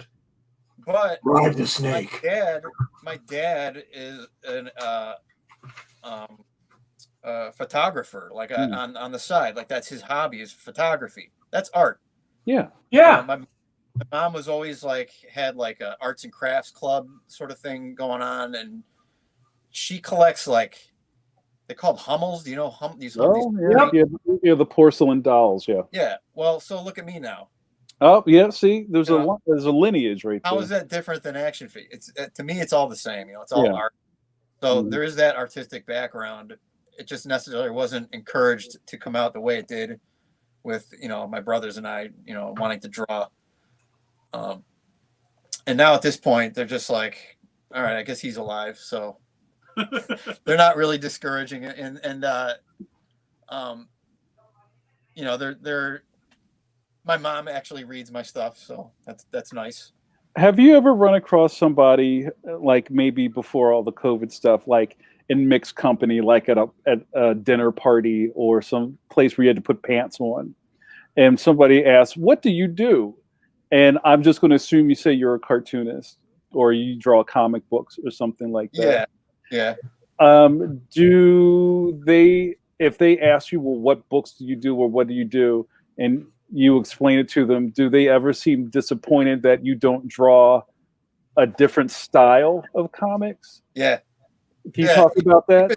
Obviously, you've been through the same thing, right? You know what's coming. So yeah, there's always this kind of you sense disappointment. They want to hear that you're the guy that draws Batman. Right. Well, I just hang out with Manly, and then I kind of scratches that itch. Yeah. So yeah, he must have great conversations. People just go, "Oh my, really? You draw Batman? Awesome!" But I don't really get to say that sort of thing, and then they're just and then at the end of it, it's like, "Oh well, good luck. I hope you make it." I've had the illest things said to me because of this. Some of the first things are there was a point where cartoonist was a bad word. So you would try to find something else that could probably relate to somebody at a dinner party. Like, oh, so what do you do? Well, I'm a cartoonist. Oh, okay. This is the nice version. Well, do you do anything I would have heard of? Yeah. It's like, how do I know what you've heard of? That doesn't make any sense. Right? So then you play this name game until you dial into what they think that, but you're right. Everybody wants to know, oh, you draw X-Men? That's cool. Yeah. I mean, more often than not, I feel like they're sincerely looking for a way to connect with you and vibe with you, and so they're hoping it's something that they've heard of, right? So they can, and so then the disappointment is like, oh, I can't really get enthusiastic about this thing that you do that I've never heard of, and Right. may or may not be successful. Like I have no idea. Yeah, it's also but very generational, because I've had many experiences in the last couple of years doing the strips where older people will know the strips. Oh, the Phantom, Judge Parker, whatever, and maybe they would know Batman. But if you said something else, oh, Savage Dragon, they don't know that. They might have heard of Spider-Man, even if they never watched Spider-Man. They know of Spider-Man. What I like to do now, I just jump straight ahead to talking about the movies, and then we can just talk about movies, and everyone feels good. Well, I have seen an uptick in people just being really excited when you say you're a cartoonist. I don't know if you've gotten that also, where people go, "Oh, cool! That's so cool!" Like, "Oh, I used to do this. I used to read this. Do you do this?" And it sparks some joy now, rather than it's like, "Oh, so." I've had conversations in the street with people in my old neighborhood. This is a great story. So I was loading up my car going to a con, and I had my banner. I'm putting that in. Got some boxes of books. I'm putting that in. And this guy who owns a business in my neighborhood, who never really talked to me, kind of got the nerve up to walk over to my car and goes, I see you coming out of your apartment all the time, which I thought was creepy. That's the first thing. I see you coming out of your apartment all the time with all this. Could you just let me know when you're not going to be home for like at least just give me an hour? So how long have you gone today? Give me a heads up, right? Yeah, so I can call the van. What are you doing? And I said, I'm going to a comic book convention. I'm a comic book artist. And the guy like looks at the stuff and looks at me and goes, "You make money doing that?" Right. But this guy was a caterer. So it's like, do you make money making food for people? You know what I mean? It's like, it's weird to get that kind of feedback from another person who's in a small business industry. In Philly. Yeah. Yeah. like the overarch of all of this is that even in our own world where people pay their bills being creative, cartooning is still really low on a thing, or it could be. Yeah. How many people? If you met 1,000 people, not one is a cartoonist. Yeah. If you met 1,000 people, one would sell sports memorabilia to the Eagles fans. Yeah. Right. Mm-hmm. They would get that, right? Like they would know a dentist or whatever. Like even if I go out and I paint, when I go with my group, people would just gravitate. Nobody had ever seen somebody outside painting. Oh, right. They all know Bob Ross, right? Right. But there is no Bob Ross of cartooning. No. Bruce Blitz is not Bob Ross, right? Right. So most people don't know someone, even if they read comics or animation. Not in, most in Connecticut, they would, right? In Connecticut, where all the cartoonists lived, that would be, you throw a rock and you hit 10 cartoonists. But I didn't know that. Yeah. But yeah, and I feel like that's a very interesting thing to explore all the time, because as your fans think you have the coolest job in the world, and maybe the guy across the street thinks you're cool, right? But to the populace, he watches you. He watches you and waits for you to go to a convention. But I still think people are mystified by this job, and that's what kind of taking us back to the Brad Walker episode last episode. People were just like, I think somebody even put it on in the comments, wow, I had no idea this was so hard. Yes, it was a comment, right? And I think that's really telling, even after if you watch all the pencil to pencils back to back, it'll take you like 2 weeks at this point. We have you'll have a heart attack because it's so hard. Please don't die. But we talk to cartoonists all the time about how hard this stuff is. Yeah. But doctors probably have the same conversation when they're with about how hard their job. Oh man, everyone's upset that I'm not a brain surgeon. They find out I'm a podiatrist, and it's like, Well, if you do a career day, and I've done several career days from teaching, you have the parent who comes up with their kid, and Jimmy's standing there, and you're looking at their portfolio, and the parents looking at you like, can you make money? And I'm like, got a pot belly, of course you can make money at I eat 3 square meals a day and sometimes extra. Yeah, 11s. But Yeah. Mike, on that, I had the coolest thing. Sorry to interrupt, but No. Somebody on Instagram pinged me and said, "Are you David's father?" And I'm like, "Huh." And he went through and he told me that my oldest son, he was in 5th grade with him. I came in with Tote Man. I came in with the video game I made. And I talked to him. He goes, "You were the coolest parent on parent night, career day." He now does design work. He has like 10,000 followers. And he's like, "You made this for me. You Wow. hired me to do this. I was so happy when I met you. I've never forgotten." I'm like, oh my God. Wow. The coolest thing I've gotten in a message. It was just really, really nice. Again, Yeah. sorry. Yeah. What you're saying, career day, this kid in 5th grade, which was 15 years ago, I think, he found me on Instagram and just like, "You made this for me. You made me want to do cartooning and animation." So it was really nice. Yeah. I think that does happen. I have met other people, like I said, that you never know who you're going to inspire. You never know when your work goes out into the world how it's going to be inspirational to other people. And you have no control over that. Yeah. Have you guys met Ethan Castillo? The name's familiar. What's he do? He's a kid. Well, I mean, he's a kid. I don't know. No, I don't know nothing about no kids. I think he's in high school by now, but like I think I met him when he was like 7. He came to the conventions with his dad.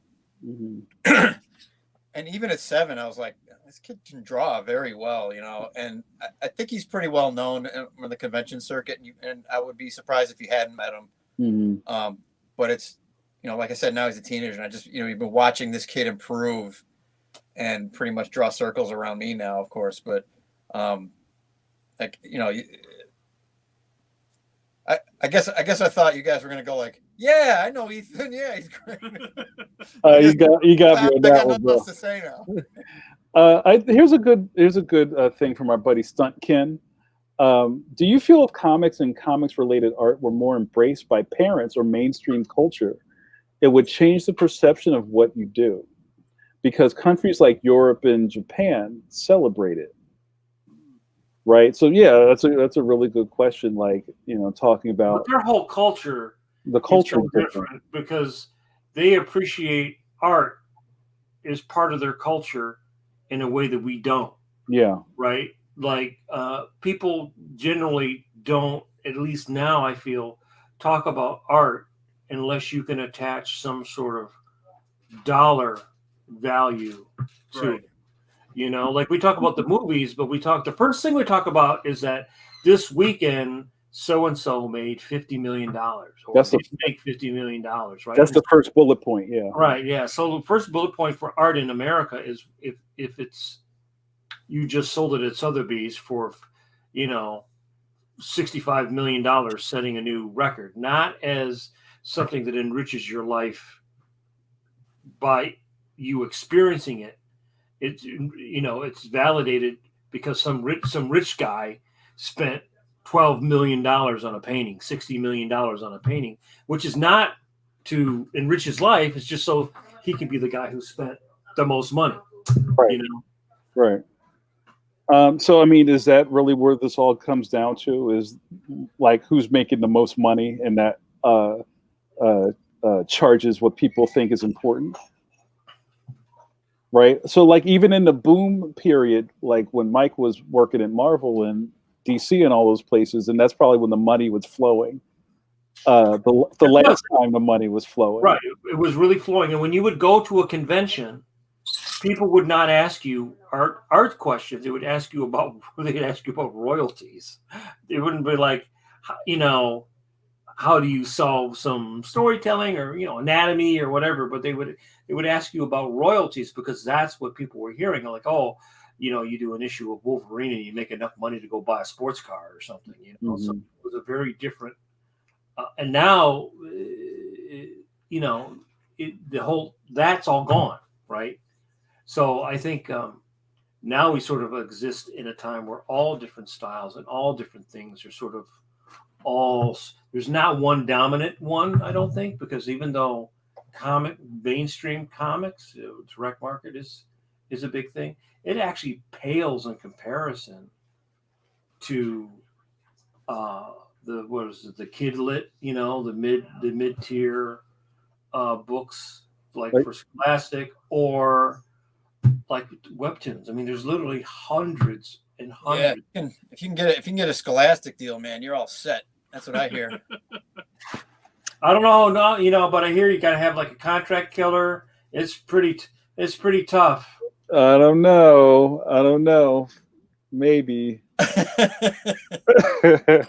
Here it totally changes your personality. You don't talk to people anymore. I need my sunglasses right now and a coffee. Right. That's right. You're gonna be like Stevie Wonder in the background with your sunglasses on after this. That's gonna be my new gimmick. I'm gonna Stevie Wonder people I don't like. I can't see you. Sorry. No, congratulations, by the way. Thank you, brother. I appreciate that. That's super awesome. Thank you, guys. I appreciate it. Do you guys do a lot of school appearances? Do you do a lot of things like that where you're? That's a great question. I've done some, like maybe 2 or 3 a year before COVID. I think that's kind of over at this point. I guess unless they start doing the Zoom, but I think they're struggling enough to just figure out how to do regular school with Zooming. Mm-hmm. But yeah, up until then, yeah, I've been doing the school thing for a little while. And so, how do you try to get the kids to do their own version of their own character, or like, hey, everybody, let's draw? Do you try to get them involved in that way? I've never really done. I mean, I tried this a couple times, like a little bit of like, hey, everyone draw along sort of a thing, but that's kind of like a whole different. Usually they want, you're going to have the author come in and speak about their work, or do you have a workshop? And it's kind of like two different things. So a workshop can sometimes be like 2 days of and I haven't as much experience with the workshop stuff. But I've done, a few like real basic, like, okay, draw a circle. Yeah. Draw a couple of dots. Those are the eyes. And, I draw triangles on top of his head, and that's G-Man, I was going to ask, do you teach at all, or do you have a lot of experience teaching? I have very little experience. Well, no experience teaching, and very little doing like that workshop type of stuff. And Mm-hmm. and when I've been involved in that, there's usually been other cartoonists like there that are much more comfortable, experienced doing it. So as of now, I would not qualify myself as a teacher. Mm. Well, and here's another thing, because of your style, and this is just something I just thought about. I think people might think, going back to the easy hard thing, people might think your style is easy, right? And somebody who draws every stubble hair on Wolverine's face, that's hard. Have you ever had any comparisons in like? Well, I think that's true. I don't know. I don't know. I think the effort is the same regardless. Drawing like me is the easiest way for me to draw. Okay. Have you tried? Did you arrive at this way of working that you found satisfactory, and you tried to draw in a more detailed way, but you weren't satisfied with it, or?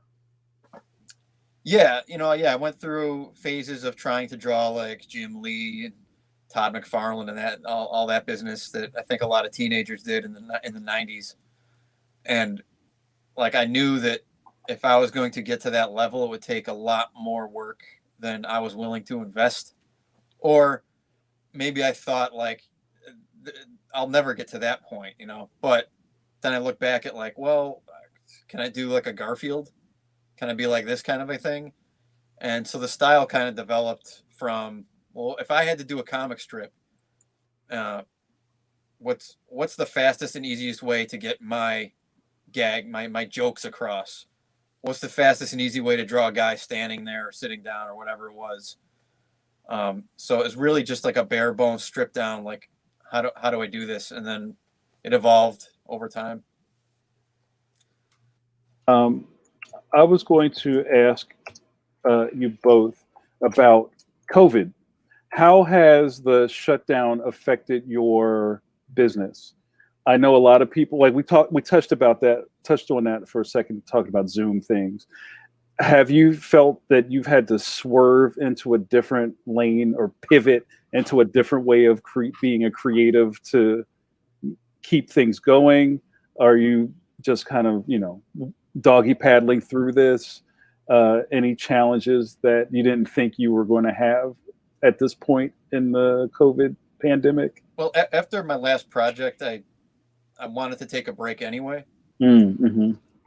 And then the break just kind of got longer, and then COVID hit. Yeah. I'm still on that break. But also while COVID was going on, I started to get a lot of commission requests, because I think a lot of the fans that like to go to the comic conventions every year, they still want to spend that money on comic stuff, but they can't go to conventions. So I think a lot of people have been getting a lot more commission requests. Mm-hmm.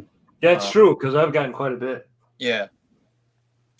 So there's that, but otherwise, I'm kind of done with that too. I need to take a break from that, and I kind of want to do some off-season work.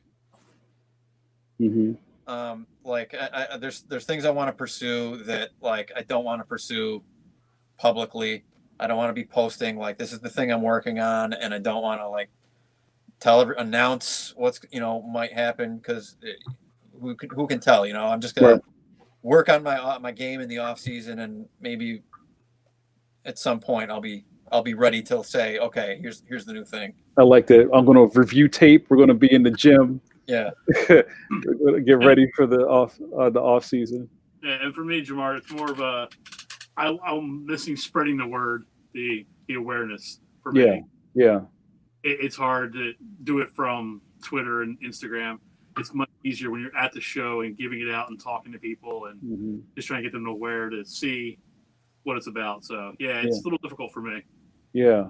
I think, we've all kind of found our challenges in different ways.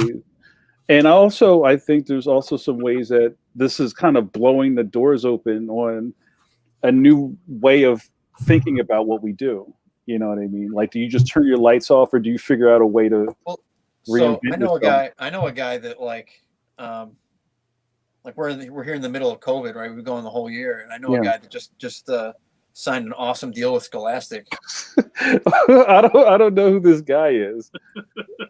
What's his deal? How'd that happen? He's really weird. I know, right? He wears like a lot of weird color combinations. Like he was always wearing like orange all the time.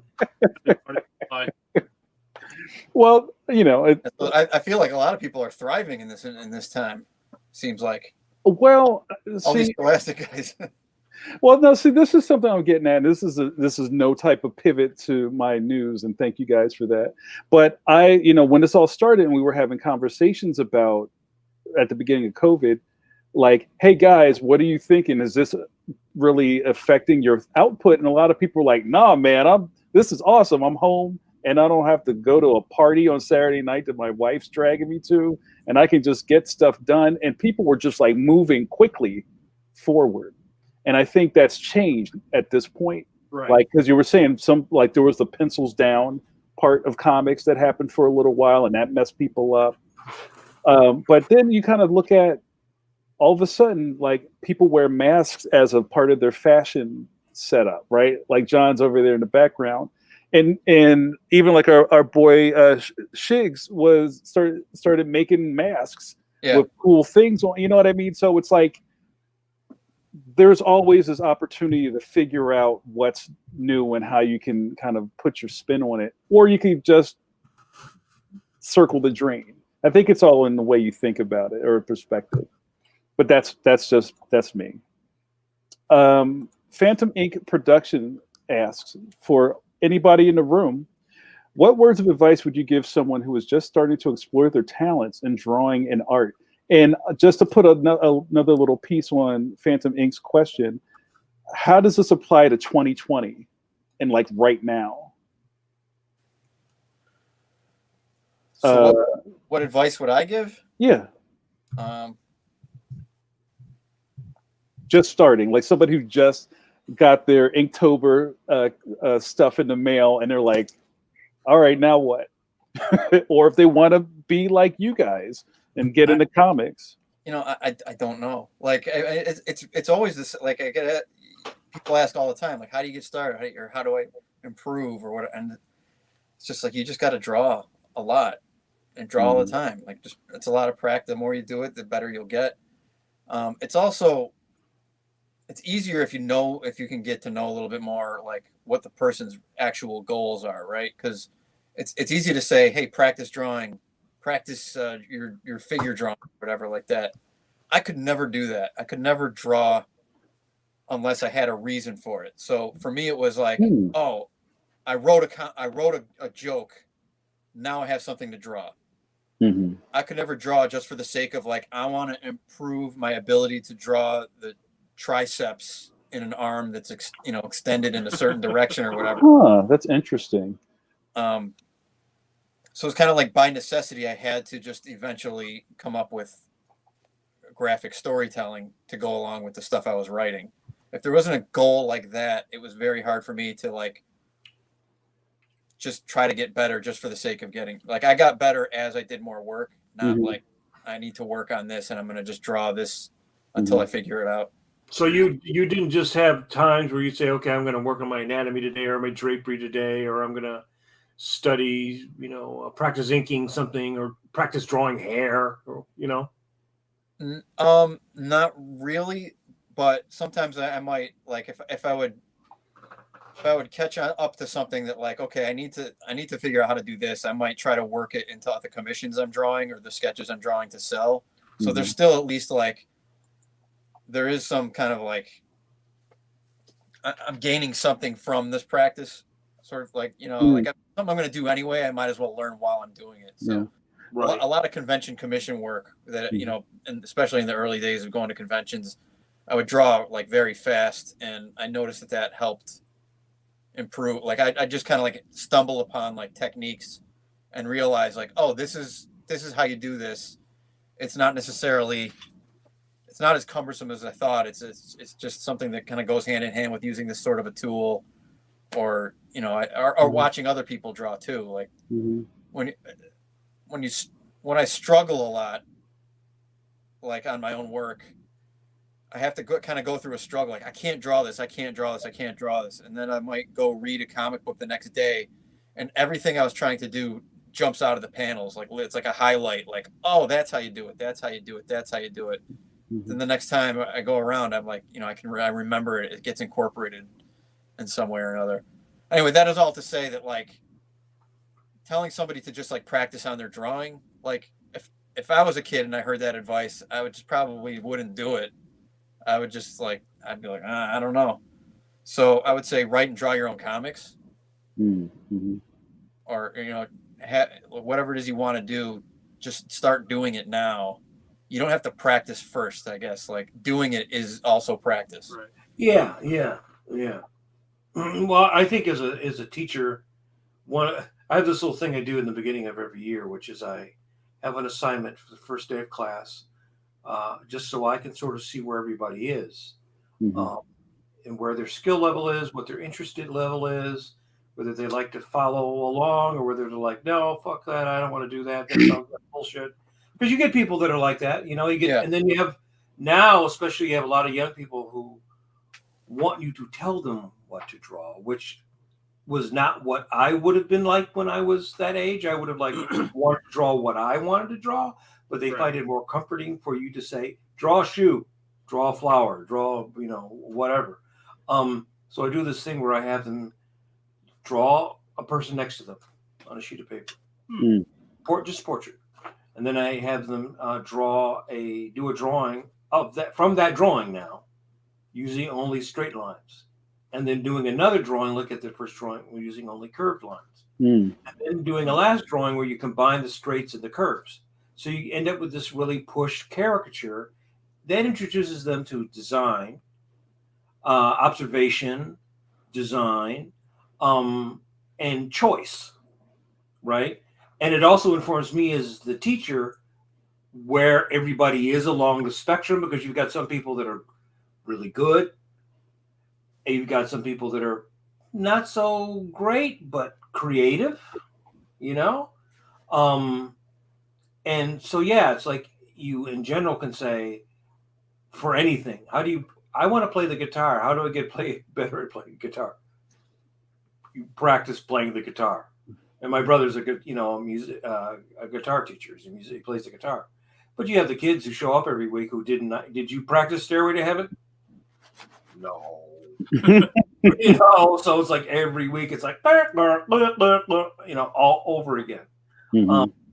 So I think you have to try to say, yes, you have to practice, but find the way that you're interested in practicing. Because if this really is for you, you'll like eat all you can get, and you'll keep your interest will naturally propel you along. If it's just a hobby, like it is for 99.9% of people, you'll do it, and then you'll not do it, and you'll find out whatever the other thing that you really like, whether it's sports cars or football or whatever. But you will still have been able to enrich your life in some way, because you know, and you can go back to it. One of the things I found when I was in art school, there was a lot of older people who were older than me. I was 45. There were a lot of people in their 60s, some even their 70s, who had gone out and had a career, retired, and then went back and did what they really wanted to do, but mom and dad would not let them do, which was be an artist, Mhm. So I think you encourage people, and if you don't really want to draw, you won't. You're not going to, right? You can't make somebody do something like spend 12 hours a day or 12 hours a week practicing. It's just like sports. It's like, if you really want to play sports, you go to practice every day, right? If you really don't want to play sports, you miss some practices and the coach benches you. Yeah, no, I totally agree with that. You guys, and John, did you want to weigh in on that? No, I don't actually do the art. I write. So Well, no, but and also as someone who has to survey talent. yeah, you do. You just keep writing until you just write down every little thing you can find, and you'll stitch it together a little bit at a time, and just let it flow. Not everything's gonna be great. And I actually think with writing, it's harder, because with a drawing, you start seeing right away, like, oh yeah, that's looking really good or really bad. But with writing, you have to write it, then you have to get somebody else to read it. And like when I was teaching my son, I had him do the beginning, the end, and then we started filling it in as we got, so it would be congruent and go through a straight line. That's how we started with the writing with him, and it's something you got to keep doing. Like Chris said, it's not practice this, practice that. It's just do it. Mm-hmm. All right, I have a couple more questions, and then we're gonna turn the lights out. And thanks for everybody who's been watching live. If you're new to the channel, you can see us every Wednesday and Saturday evenings at 8 p.m. EST on Facebook, on our Facebook page, or on YouTube. If you're watching in either place, like, subscribe, follow, smash that button, all those platitudes. And please signal boost if you're enjoying what we're doing. Tell somebody else besides keeping it to yourself. Don't hoard it. Tell your mama to watch Pencil to Pencil. Mama, watch Pencil to Pencil. Okay, baby. I'm an only child. I talk to myself. That's how this works. Our good buddy Tim Fielder asked a good question. How long does it take you to do a book generally? And this was going to tie into my tools in your drawing loadout question. What are you using generally to get your work done, and how long does it take you to go through a project? Thanks, Tim. So yeah, I pencil and ink on the board. Mm-hmm. I used the pencil and graphite. Now I use the blue pencil mostly, so I don't have to erase anything. Mm-hmm. I used to ink with brush and India ink, and now I mostly use brush markers. Mm-hmm. And then I scan the Bristol, so 11 by 17 Bristol board, just this sort of thing. Scan that, colored in Photoshop, That's the tools I use. I don't draw digitally yet. I was about to say, do you have a Cintiq, or you don't do any digital? I have a digital interface tablet. It's not a Cintiq. It's a XP pen. Oh yeah, I've been interested in those. Yeah. How do you like it? I like it so far. Like I haven't gotten a lot of mileage out of it yet. Yeah. I hope to be doing more, but it makes it like, so I'll still draw on paper, but if I have to make corrections, it's easy to just do it right on the screen. Yeah. You know. Mm-hmm. And so, how about completion of a project? How long does it take you to get through like a 22-page project? So, well, the last project I did was #Danger, and I think we were on. I don't know if I hit the monthly schedule on it, but I mean, I might have been 5 weeks for that. But that was doing pencils, inks, and colors and lettering. Oh wow! So you did the whole thing, soup to nuts, right? Yeah. Yeah.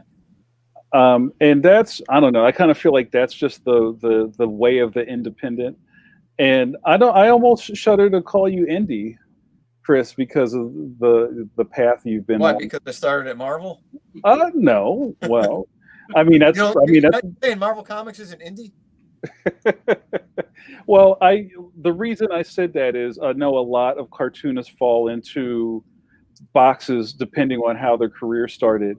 Like, say, as an example, you went to SVA, you got snatched up by DC to be a penciler. That's what you do now. You know what I mean? Or if you were a self-publisher starting out, you didn't have anyone else. You did everything, right? And you may not be the best at any of it because you have to kind of make all these, spin all these plates at the same time. Yeah. Versus somebody who is responsible for one part of the pie making. You know what I'm saying?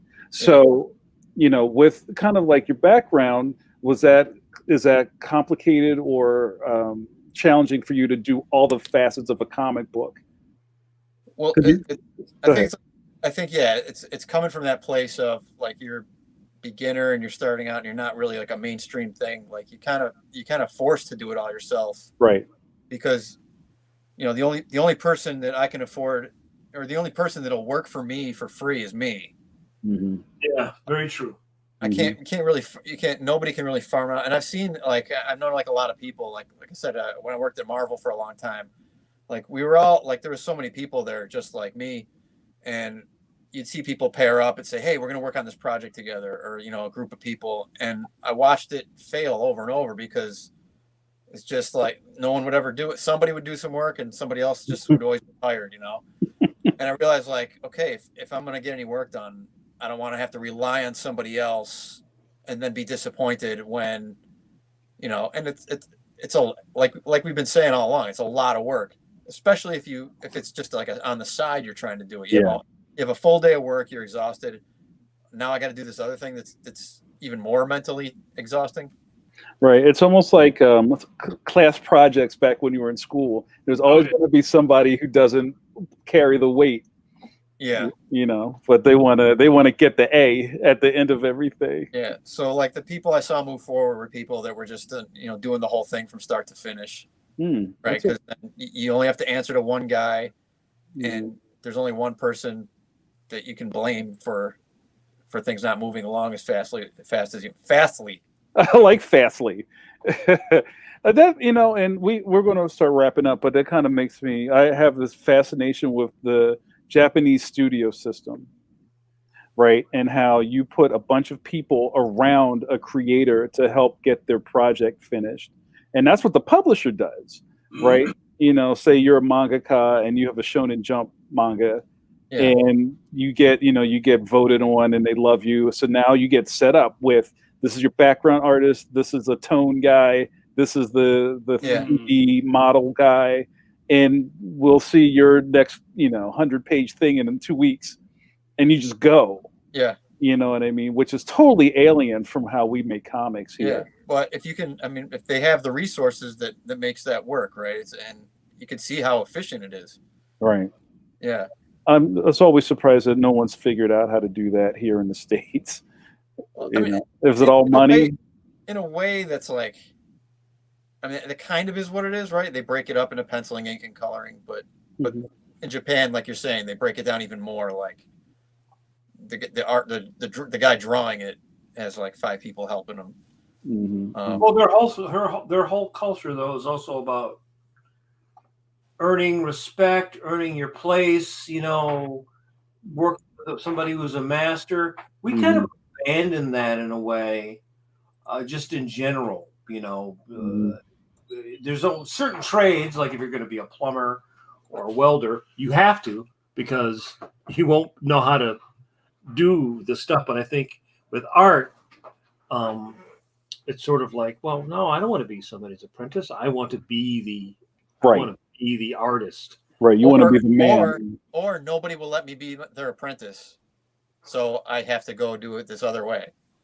I think it's easier now to find an opportunity to be someone's apprentice. I think the problem is the person who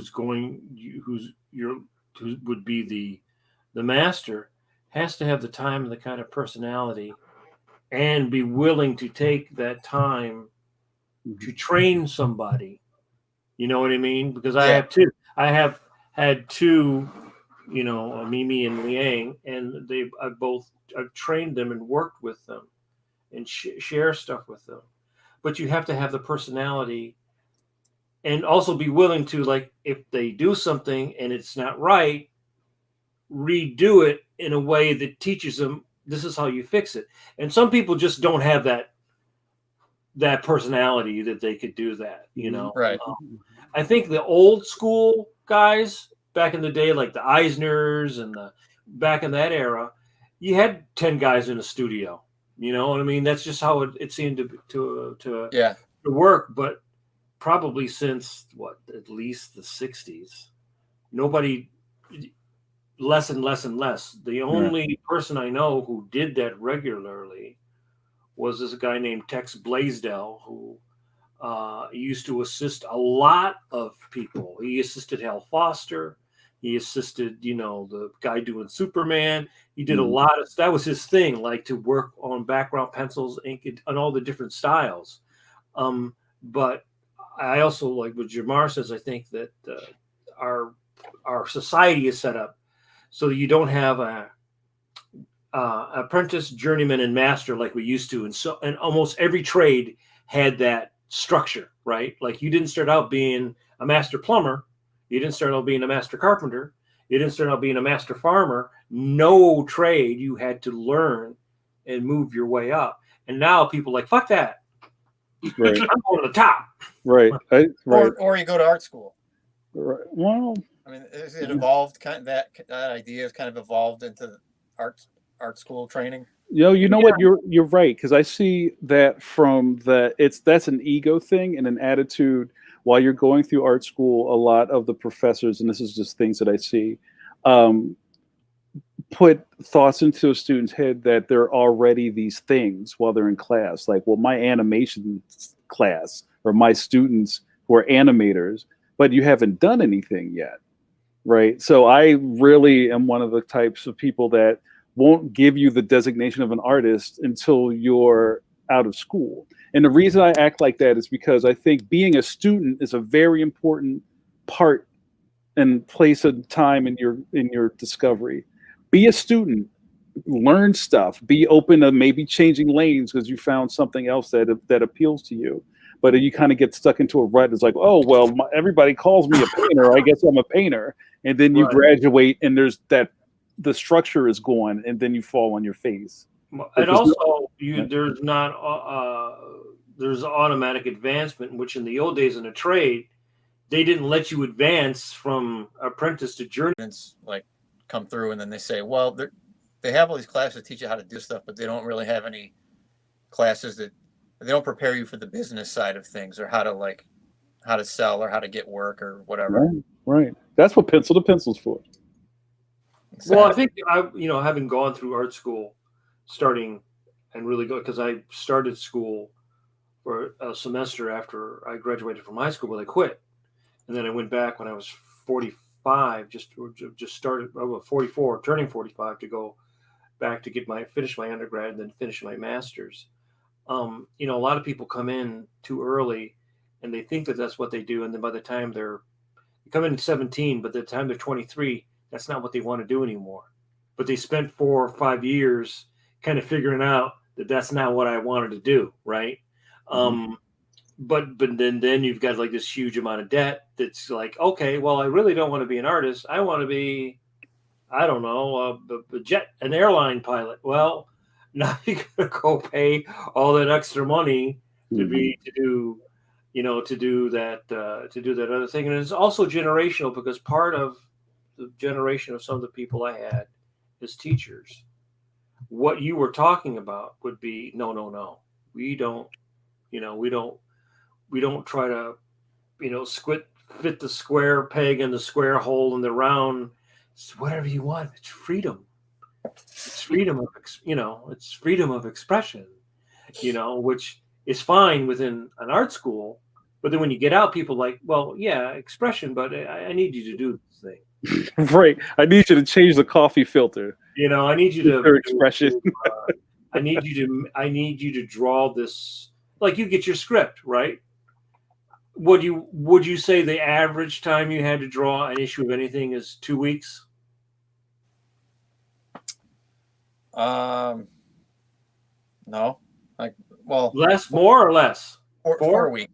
Right? 4 weeks? Well, to me, it's the whole thing start to finish 4 weeks, right? So I guess penciling would be what, 2 weeks? Yeah. Sure. Yes. And writing, how long do you have? I mean, if you're working from a plot and then you got to script it, then you got to turn the script around pretty fast, right? Yeah. I don't have good. When people ask me how long it takes me to do things, I can't tell you. I don't know.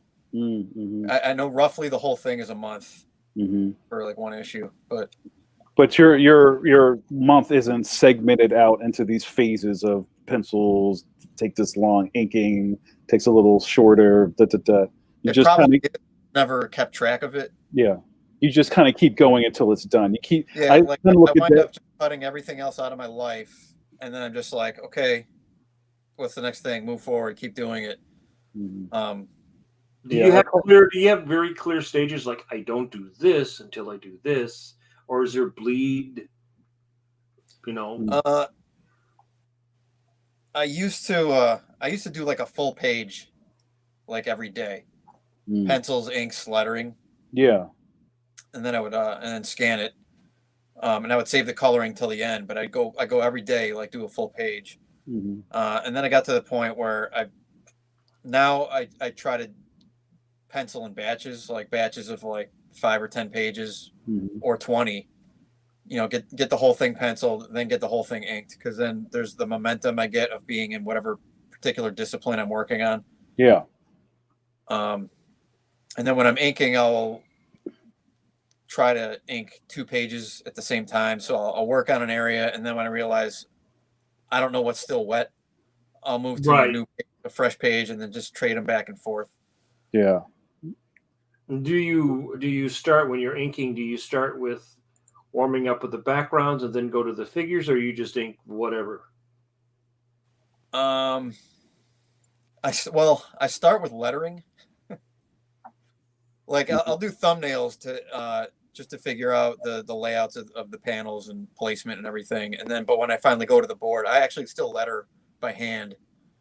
And so once the balloons are in place, it's almost like that's the jump start I need to get the rest of the panel done.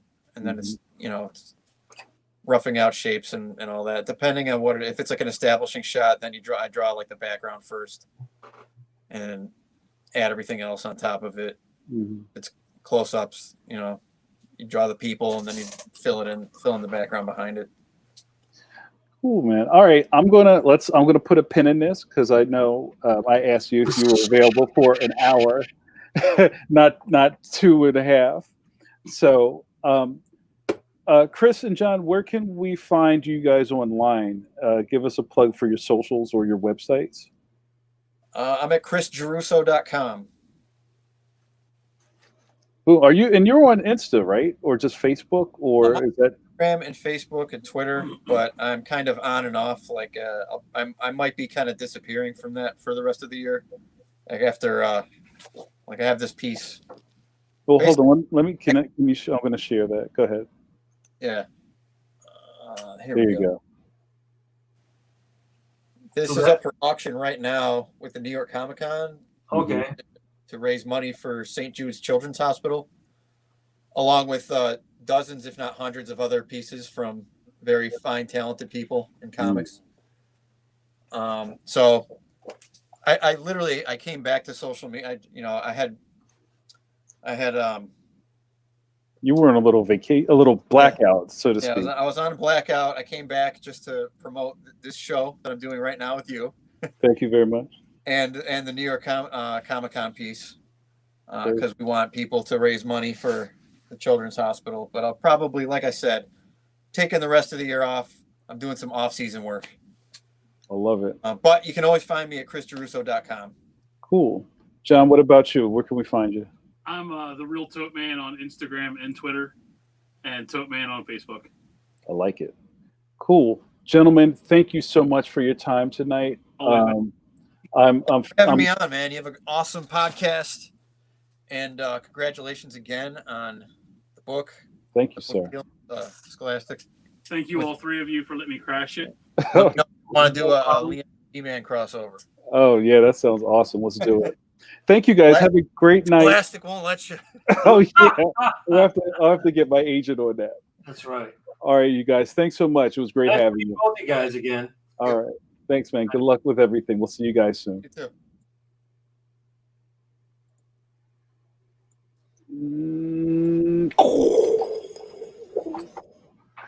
Cool. That was really cool. I'm a big fan of Chris and John, so I'm glad that they were able to come through and we get to talk about these cool little alleyways of our careers and just style and how style the trash milk of my career. Interpreting like fan opinion and all those things. Like everybody kind of eats differently in this restaurant, which I think is always fascinating. So it's just every time I go on and I see people get into these flame wars, I realize how different that would be, how harsh it would be now to be a young cartoonist, young writer, young artist putting your stuff out and just like immediately having complete strangers just like fucking dogpile on you, on your work. I mean, I came from a time where you wouldn't really even know. You would know the reactions of the people in the office that you were working for, right? But you wouldn't get any fan reaction for maybe 3-4 months, because they were usually 3 months ahead. So by the time you put your book out, right, and it was printed and distributed, usually 3 to 4 months had gone by. So you could usually be on like issue 4 before you were getting feedback from issue 1. Yeah. That's like Kazu was talking about how he felt like you didn't really get a sincere reaction from his work until he's books ahead. Like 5 years later is when the impact is felt. Yeah. So I think that's that's one of the most fundamentally different aspects of being an artist today. And then you're also more responsible for promoting yourself, and have the ability to do that. Because, when I first started working for Marvel or DC, I had no control over my promotion, right? And you just hope that they decided that issue or whatever they were going to do a little promotion on it. And usually not, because the stuff that they always promoted are like, we have an advertising budget. Right. We'll spend it advertising stuff, our top selling stuff like Superman and Batman or Spider-Man, right? Not Brother Power the Geek. That doesn't get a lot of ad revenue, right? Because the people in the company want to say, hey, look, I advertise the top thing we got. What are we advertising? The top thing, Or Hostess fruit pies. Right, yeah. So It's just a very, and I can only imagine what it will be like in 10 years from now. Yeah, it's going to be a totally different thing. People will be using mental projection. Like the Aquaman. Meanwhile, at the Hall of Justice, Jabbar uses his telepathy to summon his Leon fans. JRD says promotion is not easy to do when it's just you. That could be a boot camp in and itself. Oh, we're going to have a business boot camp, Mike Manley? Business boot camp. We'll have to wear shirts and ties. We're going to have to put on shirt sleeves. That's right. All right, we're going to say goodnight, but I want to give a plug to our guest for Wednesday the 7th is going to be famed cartoonist and illustrator CHRIS GIARRUSSO. I'm very excited to meet him and talk to him about his process and his work. He's a very interesting gentleman, and I can't wait to chop it up with him. So I hope, as always, you guys come back around. If you're just here for CHRIS GIARRUSSO, we have other people that come on. You might see your favorite cartoonist getting interviewed by us. It may just be Mike and myself. It might be Mike, Brett, and myself talking about drapery, which we just got a really nice comment. Mike Cooper really loved the boot camp. Every episode is worth watching. All right, Chock full of. So go back through our archives. If you follow us on our Facebook channel, all of our videos are archived there. How many are there now? Like 30, 35, something like that?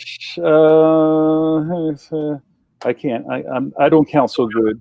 We don't have a count yet. 1, 2, 3, 4, 5, 6, 7. I'm looking at our calendar. There's probably close to 50 episodes. Probably around that. 2, 4, 6, 8, 12, Wow. Maybe more. We've been doing this every twice a week since April 1st.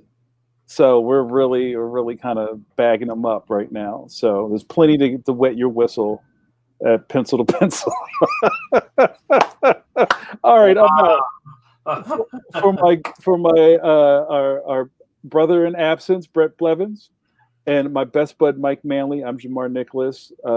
We had a great podcast and a great conversation tonight. So you know what you have to do now. Wash those Kirby hands. We'll see you next time.